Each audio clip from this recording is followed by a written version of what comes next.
الحمد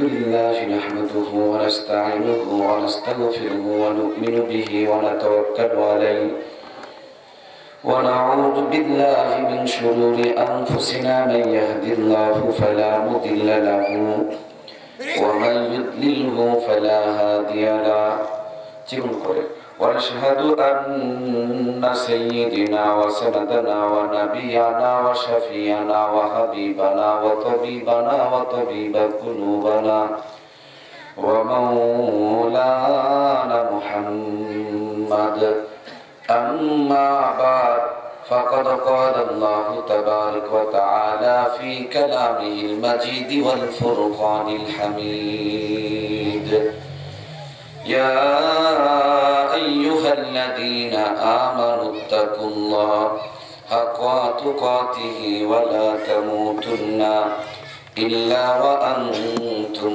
مسلمون وقال سبحانه وتعالى يا أيها الذين آمنوا اذكروا الله ذكرا كثيرا وسبحوه بكرة وأصيلا وقال سبحانه وتعالى قل إن كنتم تحبون الله فاتبعوني يحببكم الله ويغفر لكم ذنوبكم والله غفور رحيم وقال سبحانه وتعالى وما أرسلناك إلا رحمة للعالمين وقال رسول الله صلى الله عليه وسلم من أحب سنتي فقد أحبني ومن أحبني كان معي في الجنة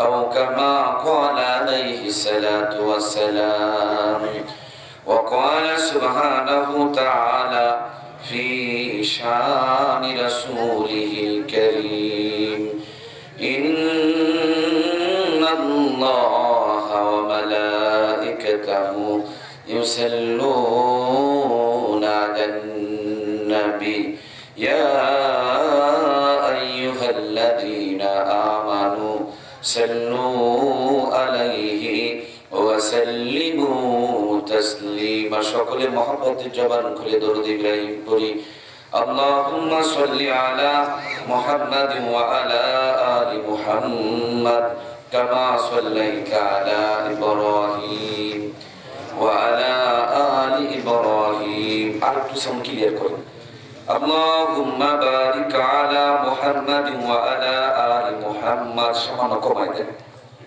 كما باركت على إبراهيم وعلى آل إبراهيم إنك حميد مجيد لا إله إلا الله لا إله إلا الله سبحان الله والحمد لله لا إله إلا الله لا إله إلا الله محمد رسول الله صلى الله عليه وسلم معزز محترم সম্মানিত আজকের এই মহতি মাহফিলের সভাপতি প্রধান অতিথি বিশেষ অতিথিবৃন্দ আমার সামনে উপস্থিত আমার কলিজার টুকরা ভাইয়েরা পর্দার আড়াল অবস্থানরত সম্মানিত মমতাময়ী মা এবং বোনেরা আমরা সকলে মিলে মহান আল্লাহর কাছে শুকরিয়া আদায় করছি আল্লাহ তাবারক তাআলা আজকের এই মুহূর্ত পর্যন্ত আমাদেরকে বাঁচিয়ে রেখেছেন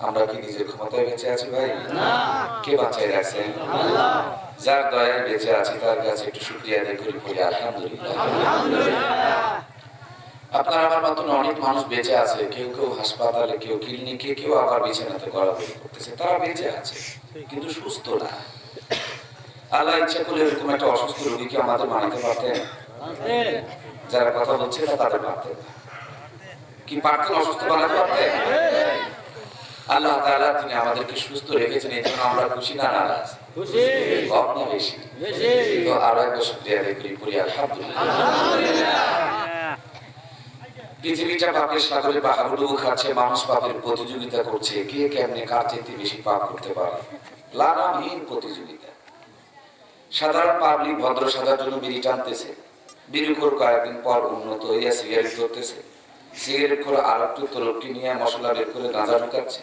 গাঁজা করে আবার গাঁজা ছেড়ে দিয়ে ফেন্সিডিল ধরতেছে, ফেন্সিডিল করে আরো উন্নত হওয়ার পর হিরোইন ধরতেছে, হিরোইন করে আবার বাবা খাওয়া শুরু করতেছে। খালি উন্নতি পাপের পথে, কথা বলে ঠিক না? আমার মা বোনগুলো সভ্য ভদ্র সাজার জন্য মোটা কাপড়গুলোকে ছেড়ে দিয়ে পাতলা, এর চেয়ে আরো পাতলা, তার চেয়ে আরো বেশি পাতলা। এখন যে যত পারে নিজের কাপড় চোপড় চিরে আর পারে নিজের ইজ্জতকে, দেহকে, শরীরকে বের করে দেশের মানুষকে দেখায়, জাহান্নামের দাওয়াত দিয়ে বেড়ায়। এরা নিজেকে তত দামি, সম্মানী, সভ্য এবং ভদ্র মনে করে। কথা বলি ঠিক? যে মুহূর্তে বসে প্রসাব করলে ব্যাগ দিয়ে বোকা বুদ্ধি নেয়, কুত্তার মতন দাঁড়িয়ে প্রসাব করলেই নাকি সভ্য ভদ্র হওয়া যায়। যে মুহূর্তে সত্য কথা বলতে পারে বোকা বুদ্ধি নেয়, বিবেক নেয়, আর মিথ্যা কথা বলতে পারে চালাক আর জ্ঞানী হওয়া যায়। যে সময় পাপ করা সহজ আর পাপ থেকে বেঁচে থাকাটা, বলেন না কেন, পাপ থেকে বেঁচে থাকাটা, সেই মুহূর্তে আমাদেরকে সব ধরনের পাপ থেকে কে বাঁচাইছে? আমরা এই জন্য খুশি না নারাজ? কম না বেশি? আরো একবার শুকরিয়া করি পরে আলহামদুলিল্লাহ। আসমানের নিচে জমিনের উপরে এর চেয়ে কোনো মোবারক জায়গা নেই, দামি জায়গা নেই, শ্রেষ্ঠ জায়গা নেই, বরকতি জায়গা নেই। আমার নবী বলছেন এটা জান্নাতের বাগান। সুবহানাল্লাহ। আপনাদের স্থল চলে এই কয়টা মানুষ? ঢোলে যদি বাড়ি পড়তো মির্গির বেড়াম কিন্তু ধরে যেত। মমতাজ আবার শাকিব খান যদি আসতো, ওই বেড়াটাকে দড়ি দিয়ে বেঁধে আটকায় কে? এক সপ্তাহ আগে টিকিট কিনে বসে থাকতো। প্রসাব করতে গেলে জায়গা পাবে না, তার জন্য কাপড় ভিজায় ফেলে মানুষ জায়গা ছাড়ে। গানের আওয়াজ কানে গেলে তার মির্গির বেড়া শুরু হয়ে যায়। অথচ কোরআনের আওয়াজ কানে ভিতরে যায়, কোনো চেতনা নাই, অনুভূতি নাই, আবেগ নাই, ফিলিংস নাই, মর আনা চিন্তা মানুষ তাও বোঝা যায় না। তার মানে এটা যে জান্নাতের বাগান, এখানে জাহান্নামী লোকগুলো আসতে দেখুন। আপনাদের ডান বাম এলাকার সবচেয়ে বড় সুদখোর আসেনি, বের করতে পারবেন না এলাকার সবচেয়ে বড় সুদখোর, এলাকার সবচেয়ে বড় ঘুষখোর, সবচেয়ে বড় জুয়াচোর, সবচেয়ে বড় চিটা, সবচেয়ে বড় বাটপার। এই লোকগুলো এখানে আসতে পারে না, বসতে পারে না, কারণ ওরা জাহান্নামের মানুষ। এটা জান্নাতের বাগান, এই জান্নাতের বাগানের ভিতরে জাহান্নামী মানুষ ঢুকতে পারে না। আল্লাহ আমাদেরকে জান্নাতের বাগানের ভিতরে কবুল করেছেন, এই জন্য আমরা খুশি না নারাজ? কম না বেশি? তো আরো একবার শুকরিয়া আদায় হয়ে যাক, আলহামদুলিল্লাহ।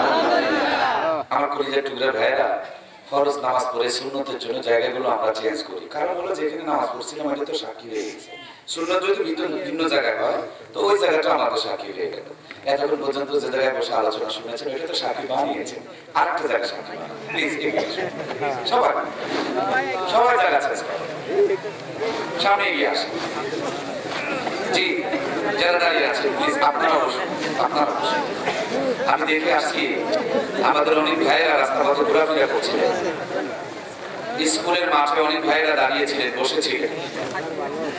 যারা স্কুলের মাঠে এখনো ঘোরাফেরা করছেন, দাঁড়িয়ে আছেন, আমি সবাইকে অনুরোধ করে বলছি একটু বুকে হাত লাগান তো। যারা এখনো বাইরে আছেন তারা একটু নিজের হাত নিজের বুকে লাগান তো। নিজেকে একবার জিজ্ঞেস করেন তো, গান হলে কি, যাত্রা হলে কি আপনি বাইরে থাকতেন? গান যাত্রা হলে আপনি সামনে, কিন্তু কোরআনের মাহফিল চলছে এখন স্কুলের মাঠে, বারান্দাতে, বাইরে, দূরে, কারণটা কি ভাই? অবশ্যই আপনার আমার ইমানের ভিতরে ভেজাল আর ভাইরাস আছে। কথা বলেন ঠিক কিনা? মাহফিলকে কেন্দ্র করে এলাকাতে যারা মেহমান হিসাবে এসেছেন তারা আমাদের সকলের শ্রদ্ধার পাত্র। কিন্তু সেই মেহমান যদি বাড়ি থেকে বের না হয়, জামাই যদি গল্প শুরু করে, বিয়াই যদি পান চাবাইতে শুরু করে, ঘর থেকে বের না হয়, তো এই জামাই আর বিয়ের যন্ত্রণায় মা বোনদের ওয়াজ শোনা হবে? আমরা চাই আমাদের এলাকার সমস্ত মেহমানরা সভ্য ভদ্র মানুষ, অচিরেই সবাই চলে আসে, তাহলে আমাদের মা বোনরাও একটু কোরআন হাদিসের কথা শোনার সুযোগ পাবে। আল্লাহ আমাদের সকলকে কবুল করুক, সবাইকে আমিন। প্রাণপ্রিয় ভাইরা, অনেক রাত হয়ে গেছে, আমরা সময় নষ্ট করব না। আমি আপনাদের খেদমত কোরআনুল কারীমের ভিতর থেকে সংক্ষিপ্ত দুই একটা আয়াতে কারিমা তেলাওয়াত করেছি। যেদিকে তাকায় আলোচনার মহা সমুদ্র। আমরা এমন একটা দুর্যোগপূর্ণ মুহূর্তে বসবাস করছি। আজকে কয়েক মিনিট, কয়েক ঘন্টা আগেকার ঘটনা। আমাদের ঢাকাতে কি যেন মার্কেটটা নামটা ভুলে গেলাম, ভয়াবহ আগুন লাগছে। 25টা ইউনিট আগুন নিভানোর জন্য কাজ করতেছে, কিন্তু ভিতরে ঢুকতে পারছে না। গতকালকে সম্ভবত চট্টগ্রামে কি যেন বিস্ফোরণ হয়েছে, সেখানে 5 জনের মতন হতাহত হয়েছে। তার একদিন আগে শুনলাম চীন মহাসাগরের ভিতরে ভয়াবহ একটা ভূমিকম্প, ঘূর্ণিঝড় সৃষ্টি হচ্ছে। নাম সম্ভবত এটা লাকি দিয়েছে। তার কয়েকদিন আগে ওই যে আপনার বুলবুল আসতে শুরু করছিল। তার কয়েকদিন আগে আমাদের সিরাজগঞ্জে ট্রেনের 9টা বগি উল্টে গেল। এর কয়েকদিন আগে আমাদের ওই যে আপনার চট্টগ্রাম অভিমুখগামী সামনাসামনি 2টা ট্রেনে অ্যাক্সিডেন্ট হলো না? এত দুর্যোগ, এত দুরবস্থা, পেঁয়াজের তো ঝাঁজের কাছে যাওয়াই যাচ্ছে না। নতুন করে আবার লবণের আতঙ্ক। সব মিলিয়ে আমরা কি দেখতে পাচ্ছি? এত উন্নতি আমাদের কি এনে দিচ্ছে? এত প্রযুক্তি উন্নতি। আমি এখানে বসে আছি, নেটে সার্চ দিলে পারে টাওয়ার থেকে মেনশন করা যায় যে আমি এই মুহূর্তে কোন জায়গায়। অথচ ট্রেন যেখানে লক্ষ লক্ষ মানুষ, হাজার হাজার মানুষের জীবন আছে, সেই ট্রেন সামনাসামনি সংঘর্ষ হয়। বুঝতে হবে যারা দায়িত্বের মধ্যে আছে তারা দায়িত্ব পালন করছে না। কথা বলুন ঠিক? আমরা আল্লাহর হুকুম মানি না, এই জন্য আমাদের হুকুম দুনিয়া কেউ মানতে চায় না। এক সময় এই পৃথিবীর মানুষ মানুষকে হুকুম মানায় না, গাধাকে হুকুম মানাইছে, ঘোড়াকে হুকুম মানাইছে, বাঘকে হুকুম মানাইছে, আমার ভাইরা মাছকে হুকুম মানাইছে। এমনকি প্রমাণ আছে আমাদের বাংলাদেশে কুমিরের পিঠে চড়ে এসে তারা বাংলার জমিনে দিনের দাওয়াত দিয়েছেন। কথা বলছি। আচ্ছা, আমাদের কথা আমাদের বউ শুনতে চায় না, আমাদের ছেলে শুনতে চায় না, মেয়ে শুনতে চায় না। আসলে আমরা কি মানুষ আছি না পশু হয়ে গেলাম? আমরা না শিক্ষিত, আমরা না আধুনিক, আমরা না অত্যাধুনিক, আমরা না ডিজিটাল। কি ডিজিটালের নমুনা পেঁয়াজের কেজি 300 টাকা, ডিজিটালের নমুনা লবণ নিয়ে আতঙ্ক, ডিজিটালের নমুনা আপনার মতন একটা নিষ্পাপ সন্তানকে 5 ঘন্টা নির্মম ভাবে মেরে পিঠে দিয়ে ফেলে দিবে, ডিজিটালের নমুনা জামাই হয়ে শাশুড়িকে নিয়ে সংসার করে খাবে, ডিজিটালের নমুনা ভাই হয়ে বোনকে বের করে নিয়ে যাবে, ডিজিটালের নমুনা নিজের সন্তানকে নিজের বাবা হত্যা করে প্রতিপক্ষকে ফাঁসানোর চেষ্টা করবে। এসব ডিজিটালের নমুনা নয়, বরঞ্চ মানসত্ব নয়, এসব পশুর নমুনা। কথা বলুন ঠিক? এই জন্য আল্লাহ রাব্বুল আলামিন আজ থেকে 1000 বছর পূর্বে বিশ্বনবী মুহাম্মদ রাসূলুল্লাহ সাল্লাল্লাহু আলাইহি ওয়াসাল্লামকে এই রবিউল আউয়াল মাসে পাঠিয়েছেন। সেই রবিউল আউয়াল মাস কেউ নবীর নামে ভালোবাসা দিয়ে গান গায়, মিষ্টি খায়। আবার কেউ নবীর যারা বিরোধিতা করেছে, নবীকে নিয়ে যারা চক্রান্ত করেছে, বুক টান করে নিজের জীবনকে উৎসর্গ করে দিয়ে শাহাদাতের পেয়ালা তারা গ্রহণ করেছে। কথা বলুন ঠিক? আমরা দেখলাম, আজকেও সম্ভবত আমি দেখেছি, পাকিস্তানে বিশাল বড় কেক মোমবাতি জ্বালায়া হিন্দুদের মতন পোলতা মাখা ধুতি পরিয়া এরা হ্যাপি বার্থডে টু ইউ ইয়া রাসূলুল্লাহ বলে কেক কাটতেছে। জলসে জুলুস হচ্ছে। আজকে মসজিদগুলোর ভিতরে মারামারি, ফিতনা, গন্ডগোল ঢুকে গেছে। আপনারা আমাকে কেউ কিছু শিখায় দেয় নাই। কালকে আমি বাড়িতে যাবো, আমি আজকে 12 দিন হলো বাড়ি থেকে বের হয়েছি। আগামীকাল আমার ইন্ডিয়া যাওয়ার কথা, কিন্তু আল্লাহ ভালো জানেন এখনো চেষ্টা করছি, ভিসা পাইনি। 7টা প্রোগ্রাম নেওয়া আছে 27 তারিখ পর্যন্ত। তো আলহামদুলিল্লাহ, আমি একটু বলতে চাচ্ছি না, আমার এই শরীরটাকে যদি আপনি রিসার্চ করেন, আমার শরীরে যে রক্ত আছে, আমার বাপও আহলে হাদিস, আমার মাও আহলে হাদিস। আমি লেখাপড়া করেছি হাটহাজারী মাদ্রাসা।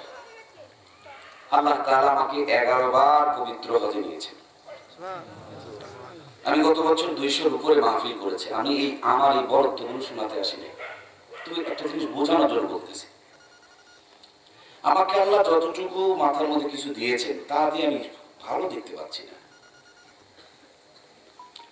আমার দেশে হিন্দু, বৌদ্ধ, খ্রিস্টান ঐক্য পরিষদ করতেছে। হিন্দু একটা ধর্ম, বৌদ্ধ আরেকটা ধর্ম, খ্রিস্টান 3 ধর্মের পরিষদ কয়টা ভাই? একটা। 3 ধর্মের পরিষদ একটা। আর মুসলমান আমাদের ধর্ম কয়টা? আল্লাহ কয়জন? নবী কয়জন? মরার পর 2 দিকে মুখ করে মাটি দেয়। এই আহলে হাদিসদেরকে খাড়া করে আর হানাফি জাতি তাদেরকে শোয়ায়। সব যদি এক হয় গন্ডগোল কেন ভাই? আজকে মসজিদ ভাঙা ভাঙি, ঈদের মাঠ ভাঙা ভাঙি, আল্লাহ আজকে কালকে আমার সাথে, আজকে রাত্রে আমার সাথে যেতে পারবেন আপনি, আমি দেখা দিতে পারবো। আমাদের গ্রামে আগে কবরস্থান ছিল একটা, এই কবরস্থানটা ভাগ করছে, বলতেছে মরার আগে গন্ডগোল করে তো মরার পরে করবে না, কবরস্থান ভাগ করছে। এটা মুসলমানদের জন্য ভালো শুভ আলামত নয়, কথা বলুন ঠিক। আজকে বাবরি মসজিদকে ভেঙে তারা মন্দির বানাতে চায়। চোখটা বন্ধ করে নাকে বড় বড় নিঃশ্বাস দেন, আজ মুসলমানের মায়ের কান্নার আর্তনাদ ভেসে আসতেছে। আজ মুসলমানের রক্তগুলো স্ফুলিঙ্গ দিয়ে আমাদের পৃথিবীকে রক্তাক্ত করে ফেলছে। আজ বাতাসের সাথে লাশের গন্ধ ভেসে আসতেছে। চতুর্দিকে মুসলমানের বাড়িঘরকে পুরানোর জন্য মহা উৎসব চলতেছে। চোখে আঙুল দিয়া 500 বছর ইতিহাসকে কুরবানি করে দিয়ে তারা মন্দির নির্মাণ করতে চাচ্ছে। এমন এক ফিতনা, এমন এক ভাইরাস, এমন এক পেঁচ লাগাইছে, মসজিদ ভাঙো, মাদ্রাসা ভাঙো, ঈদের মাঠ ভাঙো, কবরস্থান ভাঙো, এদের কাম তো ভাঙা ভাঙি। এখন সব যদি ভাঙা ভাঙি শেষ হয়ে যায় তখন তো আর বসে থাকার কাম নেই, ওরা তো কিছু করবে নাকি বলে। তেরা চিন্তা করবে সব যখন ভাঙলাম তো মক্কা মদিনা ভালো রেখে লাভ কি, ওখানে দলিল হবে কেন, আর একটা বলবে জলিল বলবে কেন। এই দলিল আর জলিলের মারামারি মক্কা মদিনা পর্যন্ত পৌঁছানোর জন্য এক গভীর ষড়যন্ত্র বর্তমানে গোটা বিশ্বের মধ্যে চালানো হচ্ছে, কথা বলুন ঠিক। আমার দলিল আল্লাহর জন্য বলা হয়, জলিল কি ভগবানের জন্য না, তো কি জোরে আমি বললে আল্লাহ শুনতে পাই, ধীরে আমি বললে আল্লাহর কান নাই। হ্যাঁ, তো মারামারি কেন? আজকে আমাদের সমাজে অনেক ইমাম আছে, অনেক আলেম আছে, তাদের কাছে দেখবেন ডায়েরি আছে, ডায়েরি বের করে দেখবেন কোরআন শরীফের ওই সমস্ত আয়াত নোট করা আছে যে আয়াতগুলো বলে জাতিকে গন্ডগোলে লাগাবে। কথা বলেন না কেন? হানাফির আলেমদের কাছে দেখবেন গন্ডগোল লাগানো আয়াত, আর হাদিসের আলেমদেরকে দেখবেন এই গন্ডগোলের বাঁশটা পাশা থেকে খুলে নিয়ে ওদের পাশে আবার কেমন দেওয়া যায় সে সমস্ত আয়াত। মন খারাপ করলে আমাকে দোষ দিতে পারবেন না, কারণ আমি হানাফি মাদ্রাসায় লেখাপড়া করেছি আর আহলে হাদিসের ঘরে জন্ম নিয়েছি। আমি এক ওয়াক্ত যদি এই মসজিদে নামাজ পড়ি আর এক ওয়াক্ত ওই মসজিদে গিয়ে নামাজ পড়ি। আমি হানাফি ঘরে লেখাপড়া করতে পেরে নিজেকে ধন্য মনে করি, আর আহলে হাদিসের রক্ত থাকার কারণে আরো ধন্য মনে করি। আহলে হাদিসে যারা জন্ম নিয়েছে এদের ভিতরে শিরক বিদআত কম। হানাফির ঘরে যারা জন্ম নিয়েছে এরা আবার আল্লাহর প্রতি মহব্বত আর ভালোবাসা বেশি। হানাফির মানে কবর পূজা নয়, আর আহলে হাদিসের মানে জাল আর জয়ীফের ফতোয়া লাগায় মাদ্রাসা মসজিদ ভাঙানো। এই সমস্ত অতিরিক্ত বাড়াবাড়ি আমাদেরকে বিপদে ফেলছে, কথা বলুন ঠিক কিনা? আজ আমাদেরকে সিদ্ধান্ত নিতে হবে, ও মুসলমান, আমার নবী তো গন্ডগোল লাগাতে এসেছিলেন না বন্ধ করতে এসেছিলেন? তুমি সেই নবীর উম্মত যে নবী সমস্ত ধর্ম ভেঙে এক জায়গায় করেছে, আর তুমি সেটাকে পুঁজি করে এখন গন্ডগোল লাগাও। আমার মনে হয় তুমি উম্মত নয়, উম্মত নামের কলঙ্ক, কথা বলুন ঠিক কিনা? এরা নিজেদেরকে যত জ্ঞানী দাবি করুক, আসলে তাদের ভিতরে কি নাই সেটাও বোঝে না, কি বোঝে না তাও বোঝে না, কেন বাড়াবাড়ি করে সেটাও জানে না। আল্লাহ রাব্বুল আলামিন আমাদের সকলকে ঐক্যবদ্ধ হওয়ার তৌফিক দান করুন, জোরে বলুন আমিন। কলেজার টুকরা ভাইরা, এই রবিউল আউয়াল মাসে আল্লাহ রাব্বুল আলামিন আল্লাহর হাবিবকে দুনিয়াতে পাঠিয়েছিলেন, কারণ একটা উদ্দেশ্য, একটা টার্গেট, একটা দুনিয়াতে অশান্তি চেয়ে গেছে, অশান্তি দূর করে বিশ্ব নবী শান্তির একটা সুন্দর পরিবেশ উপহার দান করবেন, এই জন্য কথা বলুন ঠিক কিনা? আমার প্রাণপ্রিয় ভাইরা, আল্লাহ রাব্বুল আলামিন আজ থেকে 1000 বছর পূর্বে বিশ্ব নবীকে দুনিয়াতে জগতের মাঝে পাঠানোর জন্য ইরাদা পোষণ করলেন। এই রবিউল আউয়াল মাসের 12 তারিখে দুনিয়াতে নবীজি এসেছেন। নবীজির আসার ব্যাপারে অনেক মতানৈক্য থাকতে পারে, কিন্তু তিনি যে বিদায় নিয়েছেন, তিনি যে চলে গেছেন, এই ব্যাপারে কোনো মতানৈক্য নাই। আমাকে যদি আল্লাহ একটা সন্তান দান করেন, আমি 1 লক্ষ টাকা দিয়ে এই বছর জন্মদিবস পালন করলাম। দ্বিতীয় বছর ব্যবসায় বড় বরকত হয়েছে, বেশি লাভ হয়েছে, 2 লক্ষ টাকা দিয়ে জন্মদিবস পালন করলাম। 10 বছরের মাথায় আমি অনেক কোটিপতি হয়ে গেছি, 10 লক্ষ টাকা দিয়ে জন্মদিবস পালন করলাম। কিন্তু 10 বছর পর 11 বছরের মাথায় 2 কোটি টাকা দিয়ে জন্মদিবস পালন করব।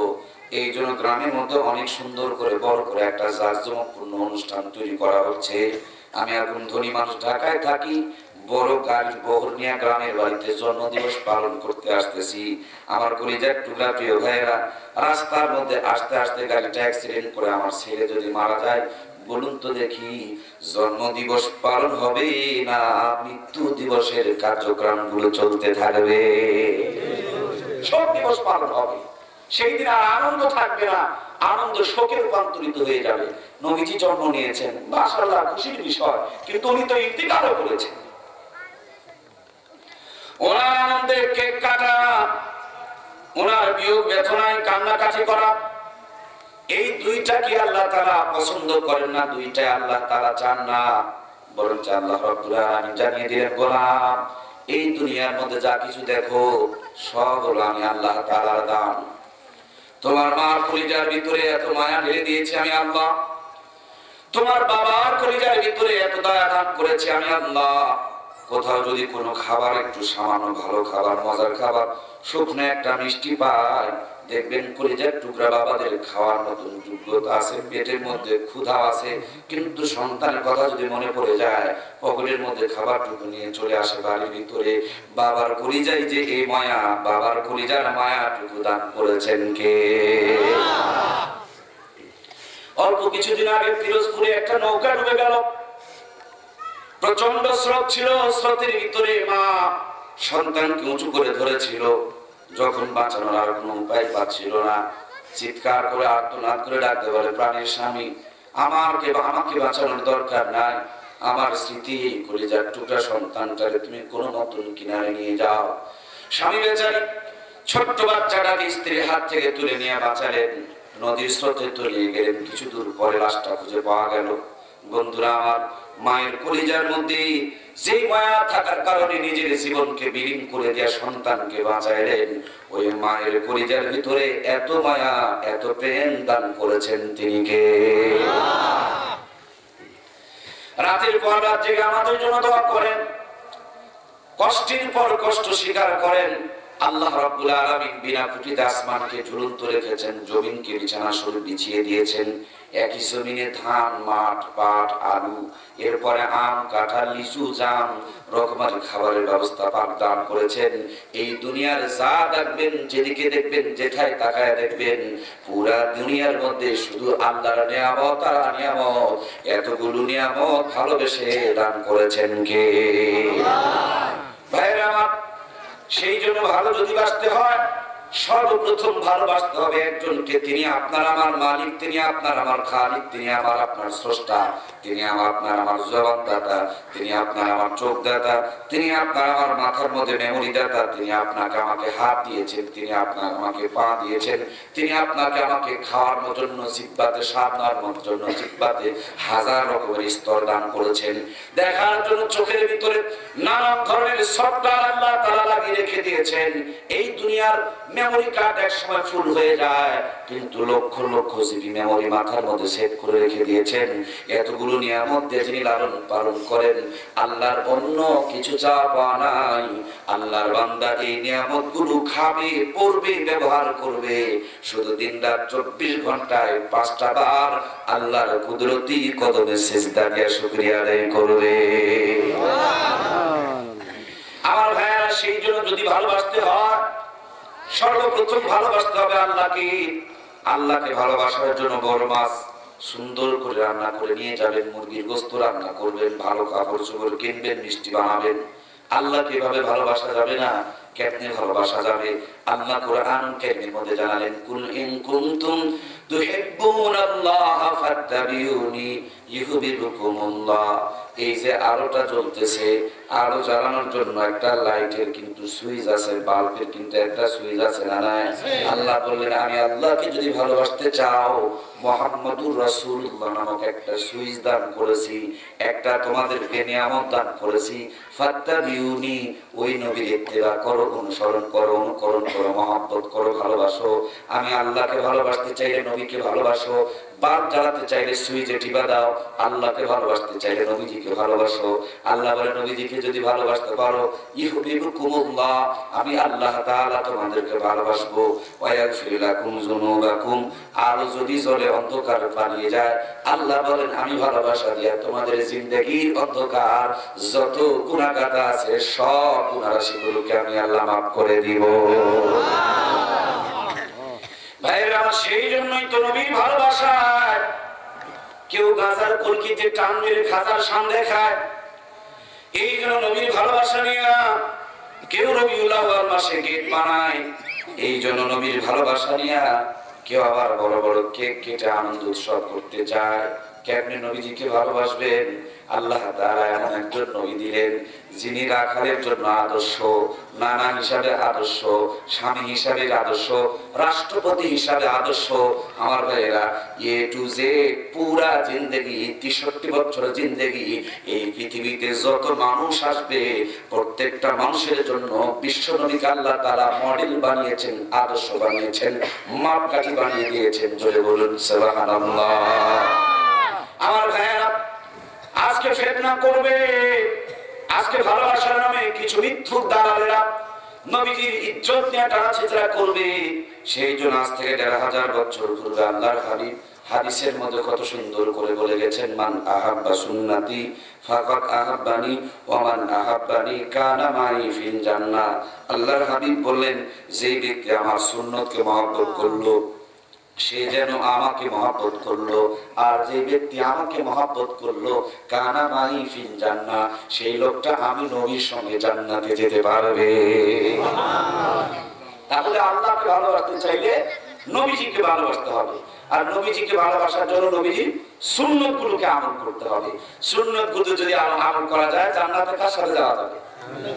বলেন না, বলেন না, নবী রাসূলের সাথে জান্নাতে যাওয়া যাবে। নবীজিকে ভালোবাসলে আল্লাহ আবার ভালোবেসে গুনাহ মাফ করে দেয়। সুবহানাল্লাহ বলেন। এই দুনিয়া শুধু ভালোবাসারই খেলা। আমার কলিজার টুকরা ভাইরা, এই রবিউল আউয়াল মাসে শপথ নেন, ওয়াদা করেন, নিয়ত করেন, যতক্ষণ বেঁচে আছি প্রত্যেকটা সুন্নতগুলোকে আমল করব, জিন্দা করব। রাজি আছি ইনশাআল্লাহ? আমার নবীজি বলেন, যে মুহূর্তে সুন্নতগুলো বিলুপ্ত হয়ে যাবে সেই মুহূর্তে কেউ যদি একটা মরা সুন্নতকে জিন্দা করে আল্লাহ রাব্বুল আলামিন তার আমলনামার মধ্যে 100 শহীদের সওয়াব দান করবেন। সুবহানাল্লাহ। আমরা নবীজির ভালোবাসা নিয়ে লোকের একটা আঙ্গুল পর্যন্ত কাটতে পারি নাই, শরীর থেকে এক ফোঁটা রক্ত পর্যন্ত ঝরাইতে পারি নাই, কিন্তু কত বড় সুবর্ণ সুযোগের কথা। আমি নবীর ভালোবাসা নিয়ে নবীজির মহব্বতের সুন্নতের টুপিটা যদি মাথায় দিতে পারি 100 শহীদের সওয়াব পেয়ে যাব। আজকে মুখে যদি একটু দাড়ি রাখতে পারি আল্লাহ তাআলা 100 শহীদের সওয়াব দিয়ে দিবেন। সুন্নত তরিকায় টয়লেটের মধ্যে, বাথরুমের মধ্যে, পায়খানাতে যদি যেতে পারি আল্লাহ রাব্বুল আলামিন 100 শহীদের সওয়াব দান করে দিবেন। আমি সুন্নত তরিকায় যদি ডান কাত হইয়া হাতটা গালের নিচে দিয়া আল্লাহুম্মা বিসমিকা আমুতু ওয়া আহইয়া বলে ঘুমিয়ে পড়তে পারি আল্লাহ তাআলা 100 শহীদের সওয়াব দান করবে। স্বামী স্ত্রী এক প্লেটে বসে বিশ্ব নবীর সুন্নতকে আমল করা নিয়ত করে যদি খেতে বসি আল্লাহ তাআলা 100 শহীদের সওয়াব দান করবে। মুসলমানের এ টু জেড পুরা জিন্দেগি যদি সুন্নত তরিকায় হয় পুরা জিন্দেগি আমল হিসেবে আল্লাহ তাআলা কবুল করে নিবে। আমরা মাঝে মাঝে দেখি অনেক মসজিদে লেখা আছে দুনিয়াবি কথা বলা নিষেধ। আমি তো দেখি মুসলমানের কোনো দুনিয়াবি নাই। মুসলমান যদি ধানও কাটে আর এটা যদি বিসমিল্লাহ বলে ফজরের নামাজ পড়ে কাটতে শুরু করে, বলুন তো দেখি এটা কি দুনিয়া না দুনিয়াবি না ইবাদত? ওই মুসলমান যদি মুচি হয় মুচি ফজরের নামাজ পড়ে বিসমিল্লাহ বলে শর্ট একটা বস্তা বিছায়া তার যে হাতার পত্র আছে কালি করা, জুতা সেলাই করা হাতার পত্র নিয়ে বিসমিল্লাহ বলে জুতা কালি করতেছে, এটা তার কর্ম। নামাজ পড়েছে আর কর্ম করতেছে। মসজিদের কোনায় বসে বসে তাসবিহ পড়লে আল্লাহ আপনার আমলনামায় এই পরিমাণ সওয়াব দান করবেন। আমাকে আল্লাহ যতটুকু জ্ঞান দিয়েছেন তা দিয়ে আমি গবেষণা করে দেখেছি এই মুচি সাহেবের প্রত্যেকটা জুতার ঘষণির ভিতরে আল্লাহ তাআলা সমপরিমাণ সওয়াব দান করবে। বরঞ্চ যদি পরিবারের লোকগুলোকে কষ্ট দিয়া, পরিবারের খবর না নিয়া এরা অভাবের মধ্যে আছে, এরা বিপদের মধ্যে আছে, এদের দিকে ভ্রুক্ষেপ না করে তসবিহ পড়ো। আর এরা যদি ঘরের মধ্যে কিরণ মালা কটকটি পাখি সিরিয়া মেনটেন করে, তুমি 100 তসবিহ পড়ো সুবহানাল্লাহ, আর 17 জন জিকির করে কিরণ মালা। আমার জানা মতে, আমার গবেষণা মতে এই তসবিহর চাইতে এরা এই জিকিরের পরিবর্তে কটকটি সিরিয়াল টিভি এরা বেশি গুনাহ কামাই করেছে। কথা বলুন ঠিক কি? এই জন্য আমার প্রান্তীয় ভাইরা, একজন মুসলমান যদি বিবাহ থেকে তার জিন্দেগি শুরু করতে চায়, এই বিবাহের ক্ষেত্রে আমার নবীজির সুন্নাত আদর্শ আছে না নাই? এর আমার বিবাহ যখন করবেন, নবীজির সুন্নতের জিন্দেগির সুন্নত আখলাককে সামনে তুলে ধরেন। আল্লাহর হাবিব যুবকদের জন্য বলেছেন, তোমরা 4টি জিনিস দেখে বিয়ে করতে যাও, ওয়ালি মালিহা ওয়ালি সামানিহা ওয়ালি নাসাবিহা ওয়ালি দীনিহা ফাসফার ফি জাতিদ্দিন। আল্লাহর হাবিব বলছেন, বিয়ে করতে গেলে তোমরা 4টি জিনিসের প্রতি খোঁজ খবর রাখবে। 1 নম্বর সৌন্দর্য দিকে দেখবে। এই সৌন্দর্য শুধু চামড়া নয়, ভিতরের সৌন্দর্যের দিকেও খেয়াল রাখতে হবে। কথা বলুন ঠিক কিনা? এখনকার জামানায় যে যত ফর্সা তাকে নিয়ে ততই সমস্যা। কথা মনে বোঝেন না ভাই? একটু হানা বলি, তাই আমি বুঝবো যে আমার কথাগুলো আপনাদের ভিতরে ঢুকতেছে। একা মানুষের কত কথা বলি, আপনারা আমাকে হেল্প করবেন, কারণ আপনারা আমার চার্জার। আপনারা যেমন চার্জ দিবেন তেমনি আমি বাঁচবো। আমি তো কথা বলবো, কিন্তু বলে নিতে হবে আপনাদেরকে। আপনারা যতটা রেসপেক্ট করবেন, প্রত্যেকটা কথাকে গ্রহণ করবেন, কথা শেষে হ্যাঁ না বলে একটু সহযোগিতা করবেন, তো আমি বুঝবো আমার কথাগুলো আপনাদের ভিতরে ঢুকতেছে, আপনাদের কাছে ভালো লাগতেছে, আপনারা গ্রহণ করতেছেন। তো আমার ভিতরে পুনরায় কথা বলার মতো একটা ফিলিংস, একটা যোগ্যতা, একটা আগ্রহ আল্লাহর পক্ষ থেকে এসে যাবে। কথা বলি, আমার পক্ষে এতগুলো মানুষের মনের কথা বলা সম্ভব নয়, তবু বলাবেন কি? আল্লাহর কাছে আমরা দোয়া করি আমার জবানে ওই কথাগুলো যেন আল্লাহ বের করে দেয়, যে কথাগুলো দুনিয়ার উপরে এবং দুনিয়া থেকে বিদায়ের পরে আমাদের কাজে লাগবে। আল্লাহ সে কথাগুলো বলার ব্যবস্থা করে দিয়ে সবাই বলি আমিন। যেটা কালো তার পোশাক একটু ভালো, যেটা পোশাক একটু দেখবেন যে যার যত শরীরে সৌন্দর্য আল্লাহ ঢেলে দিয়েছেন, ও শুকরিয়া আদায় করতে করতে গায়ে এখন কাপড়ই লাগবে। নিচে জানালা, উপরে দরজা, বুক ফাঁকা, পিঠ নাই ঢাকা, কি যে একটা দুরবস্থা। এখন দেশে থাকায় বড় মুশকিল এদের যন্ত্রণা। কারণ চশমা তাও তো দেখা যায়, নিচে দেখে তাকায় হাঁটবেন, যে দুরবস্থা ঢাকার উপরে যাবেন। পয়লা বৈশাখ আসলে দেশের অবস্থা খারাপ, 14 ফেব্রুয়ারি আসলে দেশের অবস্থা খারাপ। পার্কের মধ্যে গেলে ওরে মোরা আল্লাহ, কি পার্ক না চিড়িয়াখানা আল্লাহ। ওপেনলি দিন দুপুরে কি অকাম কুকাম চলছে। এ নাকি সভ্য সমাজ, এ নাকি ভদ্র সমাজ, এ নাকি শিক্ষিত সমাজ। এরা যদি সভ্য ভদ্র হয়, তো পশুকে, কুকুরকে, ছাগলকে কি বলবে? ভাই বোন মানবে না, বাপ মার নাম বিচার করবে না, মুরব্বীদের দিকে একটু খেয়াল দেওয়া রাখবে না, সেখানে কোন ছাগলের মতো টানাটানি শুরু করবে। এর নাম যদি ভদ্রতা হয়, তাহলে কুকুর তো বড় ভদ্র ভাই, ওরা তো আগে থেকে করে। আমরা এই পশুত্ব গুলোকে বর্জন করতে চাই। এই পশুত্ব বর্জন করার জন্য নবীজির সুন্নতের আদর্শ বাস্তবায়ন করতে হবে। কথা বলুন ঠিক ঠিক? আপনি বিয়ে করতে যাবেন, 4টি জিনিস খেয়াল রাখবেন। সৌন্দর্যের দিকে দেখে শুধু হবে না, উপরে সৌন্দর্যের চাইতে ভিতরে সৌন্দর্য দাম বেশি। কথা বলুন ঠিক ঠিক? আর চামড়ার উপরে সৌন্দর্যের কোনো অভাব নাই, যেটুকু আছে ওইটুকুকে আরো বাড়ানো যায়। কত যে ক্রিম বের হয়েছে, নাইট ক্রিম, এরপরে গোল্ডেন কি যেন আরো বাড়াইছে। তারপরে যদি না হয়, যত দাগ দুগ আছে তো সবগুলো যে বিউটি পার্লারে গেলে একেবারে ময়দানা আটা এই যেগুলো সব সমান সুন্দর করে মাখায় দেয়। আমার ভাইরা খালি যদি কোনো মতন বৃষ্টি হয় তাহলে বিপদ। অবস্থা চলতেছে উপরে সৌন্দর্য বাড়ানোর জন্য, কিন্তু ভিতরে সৌন্দর্যই হলো প্রকৃত সৌন্দর্য। কথা বলুন। এই জন্য যুবক বন্ধুরা, বিয়ে যারা করবেন, বিয়ে যারা করেন নাই, আমরা যারা মুরব্বীরা আছে, আমাদের ছেলে মেয়েকে বিয়ে দিব, আমরা ভিতরে সৌন্দর্যকে বেশি প্রাধান্য দেব উপরে চাইতে। কথা বলুন ঠিক কি?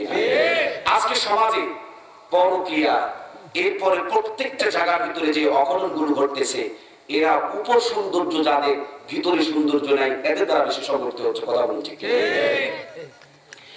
এই জন্য আমার ভাইরা, আল্লাহ নবী সৌন্দর্য দেখতে বলেছেন।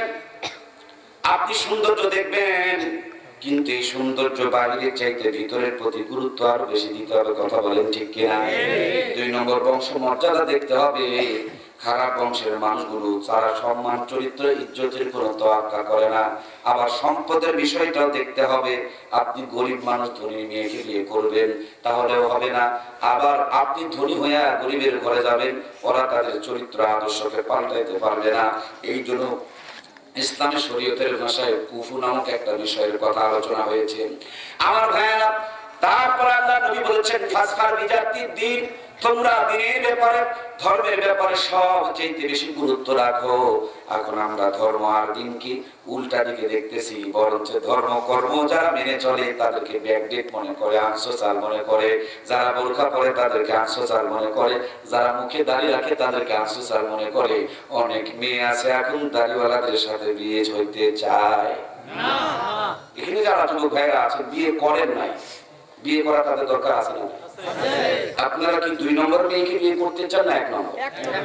কথা পায় না কেন? কথা পায় না কেন? বিয়ের আগে যে আকাম কুকাম করে ইজ্জত নষ্ট করেছে এদের কি বিয়ে করবেন? কারা কারা 1 নম্বর মা বিয়ে করতে চান হাত উঠে আল্লাহকে দেখেন। আমরা বিয়ে করতে আর বিয়ে করছেন 4টা পর্যন্ত যায় আছে, নিয়ত রাখেন মনে, নিয়ত রাখেন। আল্লাহ তাআলা আমাদের সকলকে নেককার দান করুন, বলুন আমিন। এই আপনাদের একটু জিমানি আসছিল তো এই জন্য একটু হাসায় নিয়ে, হাসাটাও জায়েজ আছে না? কথা বলেন আছে না?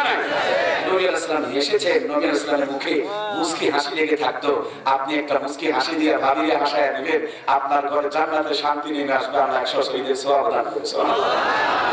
বিড়ি টানতে টানতে বাড়িতে যায়, মনে হয় মুখের মধ্যে শয়তানের প্রসাব করে দিয়েছে। আল্লাহ বান্দি সকালবেলা ঘুম থেকে ওঠার পর একেবারে সন্ধ্যা পর্যন্ত সারা দিন চাকরের মতন কাজ করতেছে, আর এই বিড়ি টানতে টানতে বাড়িতে যায় জান্নাতের মতন যায়। আল্লাহ হাবিব সাল্লাল্লাহু আলাইহি ওয়াসাল্লাম যুদ্ধের ময়দান থেকে এসেছেন, হাসি মুখে কথা বলেছেন, রান্নাঘরে গিয়ে বেগমের সাথে কাজে সহযোগিতা করেছেন। আমরা সেই নবীর উম্মত। সুবহানাল্লাহ। ও আমার প্রিয় যুবক ভাইরা, কান লাগান। আপনি যদি 1 নম্বর মাল বিয়ে করতে চান, আমার একটা পরামর্শ শোনেন, আপনি মুখে একটু দাড়ি রাখেন। যারা 2 নম্বর মাল, এরা কোনোদিন দাড়িওয়ালাকে বিয়ে করবে না, কারণ ওই 2 নম্বর মাল জানে দাড়িওয়ালা তার বউকে পাতলা কাপড় পরাবে না। 2 নম্বর মালে জানে দাড়িওয়ালা কোনোদিন তার বউকে আকাম কুকাম করার জন্য, ইটিস পিটিস করার জন্য বন্ধুদের সঙ্গে খোলামেলা মিশতে দেবে না। এই জন্য 2 নম্বর মাল এই দাড়িওয়ালাগুলোকে অ্যাভয়েড করবে। আল্লাহ তাআলা আপনাকে মহা বিপদ, মহা অভিশাপ, মহা গজব থেকে বাঁচায় দিবে। কথা বলেন ঠিক? আর যারা অরিজিনাল মাল, 1 নম্বর মাল, রিয়েল মাল, খাঁটি মাল, পিওর মাল, এরাও চিনে মালবান, তারা বলবে আমি দাড়িওয়ালাকে বিয়ে করব। দাড়িওয়ালা যদি ছবি দেখতে যাই, দাড়ির সাইনবোর্ডে বাধা দেয় না, আমি দাড়িওয়ালা ছবি দেখতে যেতে পারি না। সিনেমার একটা পোস্টার যদি চোখের সামনে পড়ে, তাকাইতে পর্যন্ত পারে না। আমি মুখে দাঁড়িয়ে রেখে যদি সিনেমার পোস্টারের দিকে তাকিয়ে থাকি, জাতি আমাকে খারাপ মনে করবে। তার মানে অরিজিনাল মাল যারা, ভালো মহিলা যারা, এরা দাড়িওয়ালাকেই খোঁজে। দাড়িবিহীন যারা, তাদের মুখে প্রসাব পর্যন্ত তারা করতে চায় না। কারণ দাড়ি নাই, তার মানে তার চরিত্র ভালো নয়, সে যেখানে খুশি সেখানে যায়, এই চরিত্র দাড়ি কেটে ফেলায়। কথা বলে ঠিক কি? এই জন্য আমার প্রান্তীয় ভাইয়েরা, দাড়ি হলো নবীজির এমন একটা সুন্নত, যেটা দাইমি সুন্নত। এক ভাষায় এটাকে ওয়াজিব পর্যন্ত বলা হয়। আপনি আমি নামাজ পড়ছি না, তখনকার গুনাহ হচ্ছে, কিন্তু দাড়ি না রেখে যদি ঘুমাই, তখনও দাড়ি না রাখার গুনাহ হইতেছে। খাইতেছি, দাড়ি না রাখার কারণে দাড়ি না রাখার গুনাহ হইতেছে।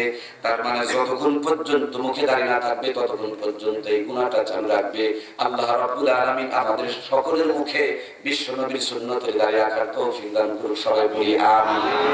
আমার ভাইয়েরা, আজকে বিজ্ঞান প্রমাণ করেছে, আমি বলছি না, এটা কোরআনের কথা নয়, এটা বিজ্ঞানের কথা। কোরআন আগে বলেছে, হাদিস আগে বলেছে, বিজ্ঞান এখন প্রমাণ করেছে। যে গাছের মধ্যে ডাল নাই, পাতা নাই, ওই গাছে কি ফল বেশি ধরে? না। কলার গাছে যদি ডাল পাতা না থাকে, কলা আসবে না। আমের গাছে যদি ডাল পাতা না থাকে, আম আসবে না। ধানে যদি পাতা না থাকে, ধান আসবে না। ওই ধান খালি মাটি থেকে শক্তি নেয় না, এই পাতা দ্বারা আলো বাতাস থেকেও শক্তি নেয়। কথা বলেন ঠিক কিনা? যেই গাছের পাতা উপরে যত ভালো ওই গাছের ফলগুলো তত ভালো। আল্লাহ তাআলা এই দাড়ি নামক পাতাগুলো, এই দাড়ি নামক লতাগুলো, এই পশম নামক চুলগুলো শরীরের বিভিন্ন জায়গাতে এমন ভাবে অক্সিজেন নেওয়ার জন্য, শক্তি নেওয়ার জন্য, পাওয়ার টেনে নেওয়ার জন্য সেট আপ করে রেখে দিয়েছেন। এগুলোতে যত আলো বাতাস লাগবে, এগুলা যত সুন্দর সুশোভিত থাকবে, আল্লাহ রাব্বুল আলামিন এই যুবকের যৌবনকে ততটা পরিমাণ অটুট আর পরিপূর্ণ রাখবে। সুবহানাল্লাহ। আজকে আমাদের দেশে যুবকদের ভিতরে ভাইরাস ঢুকে গেছে।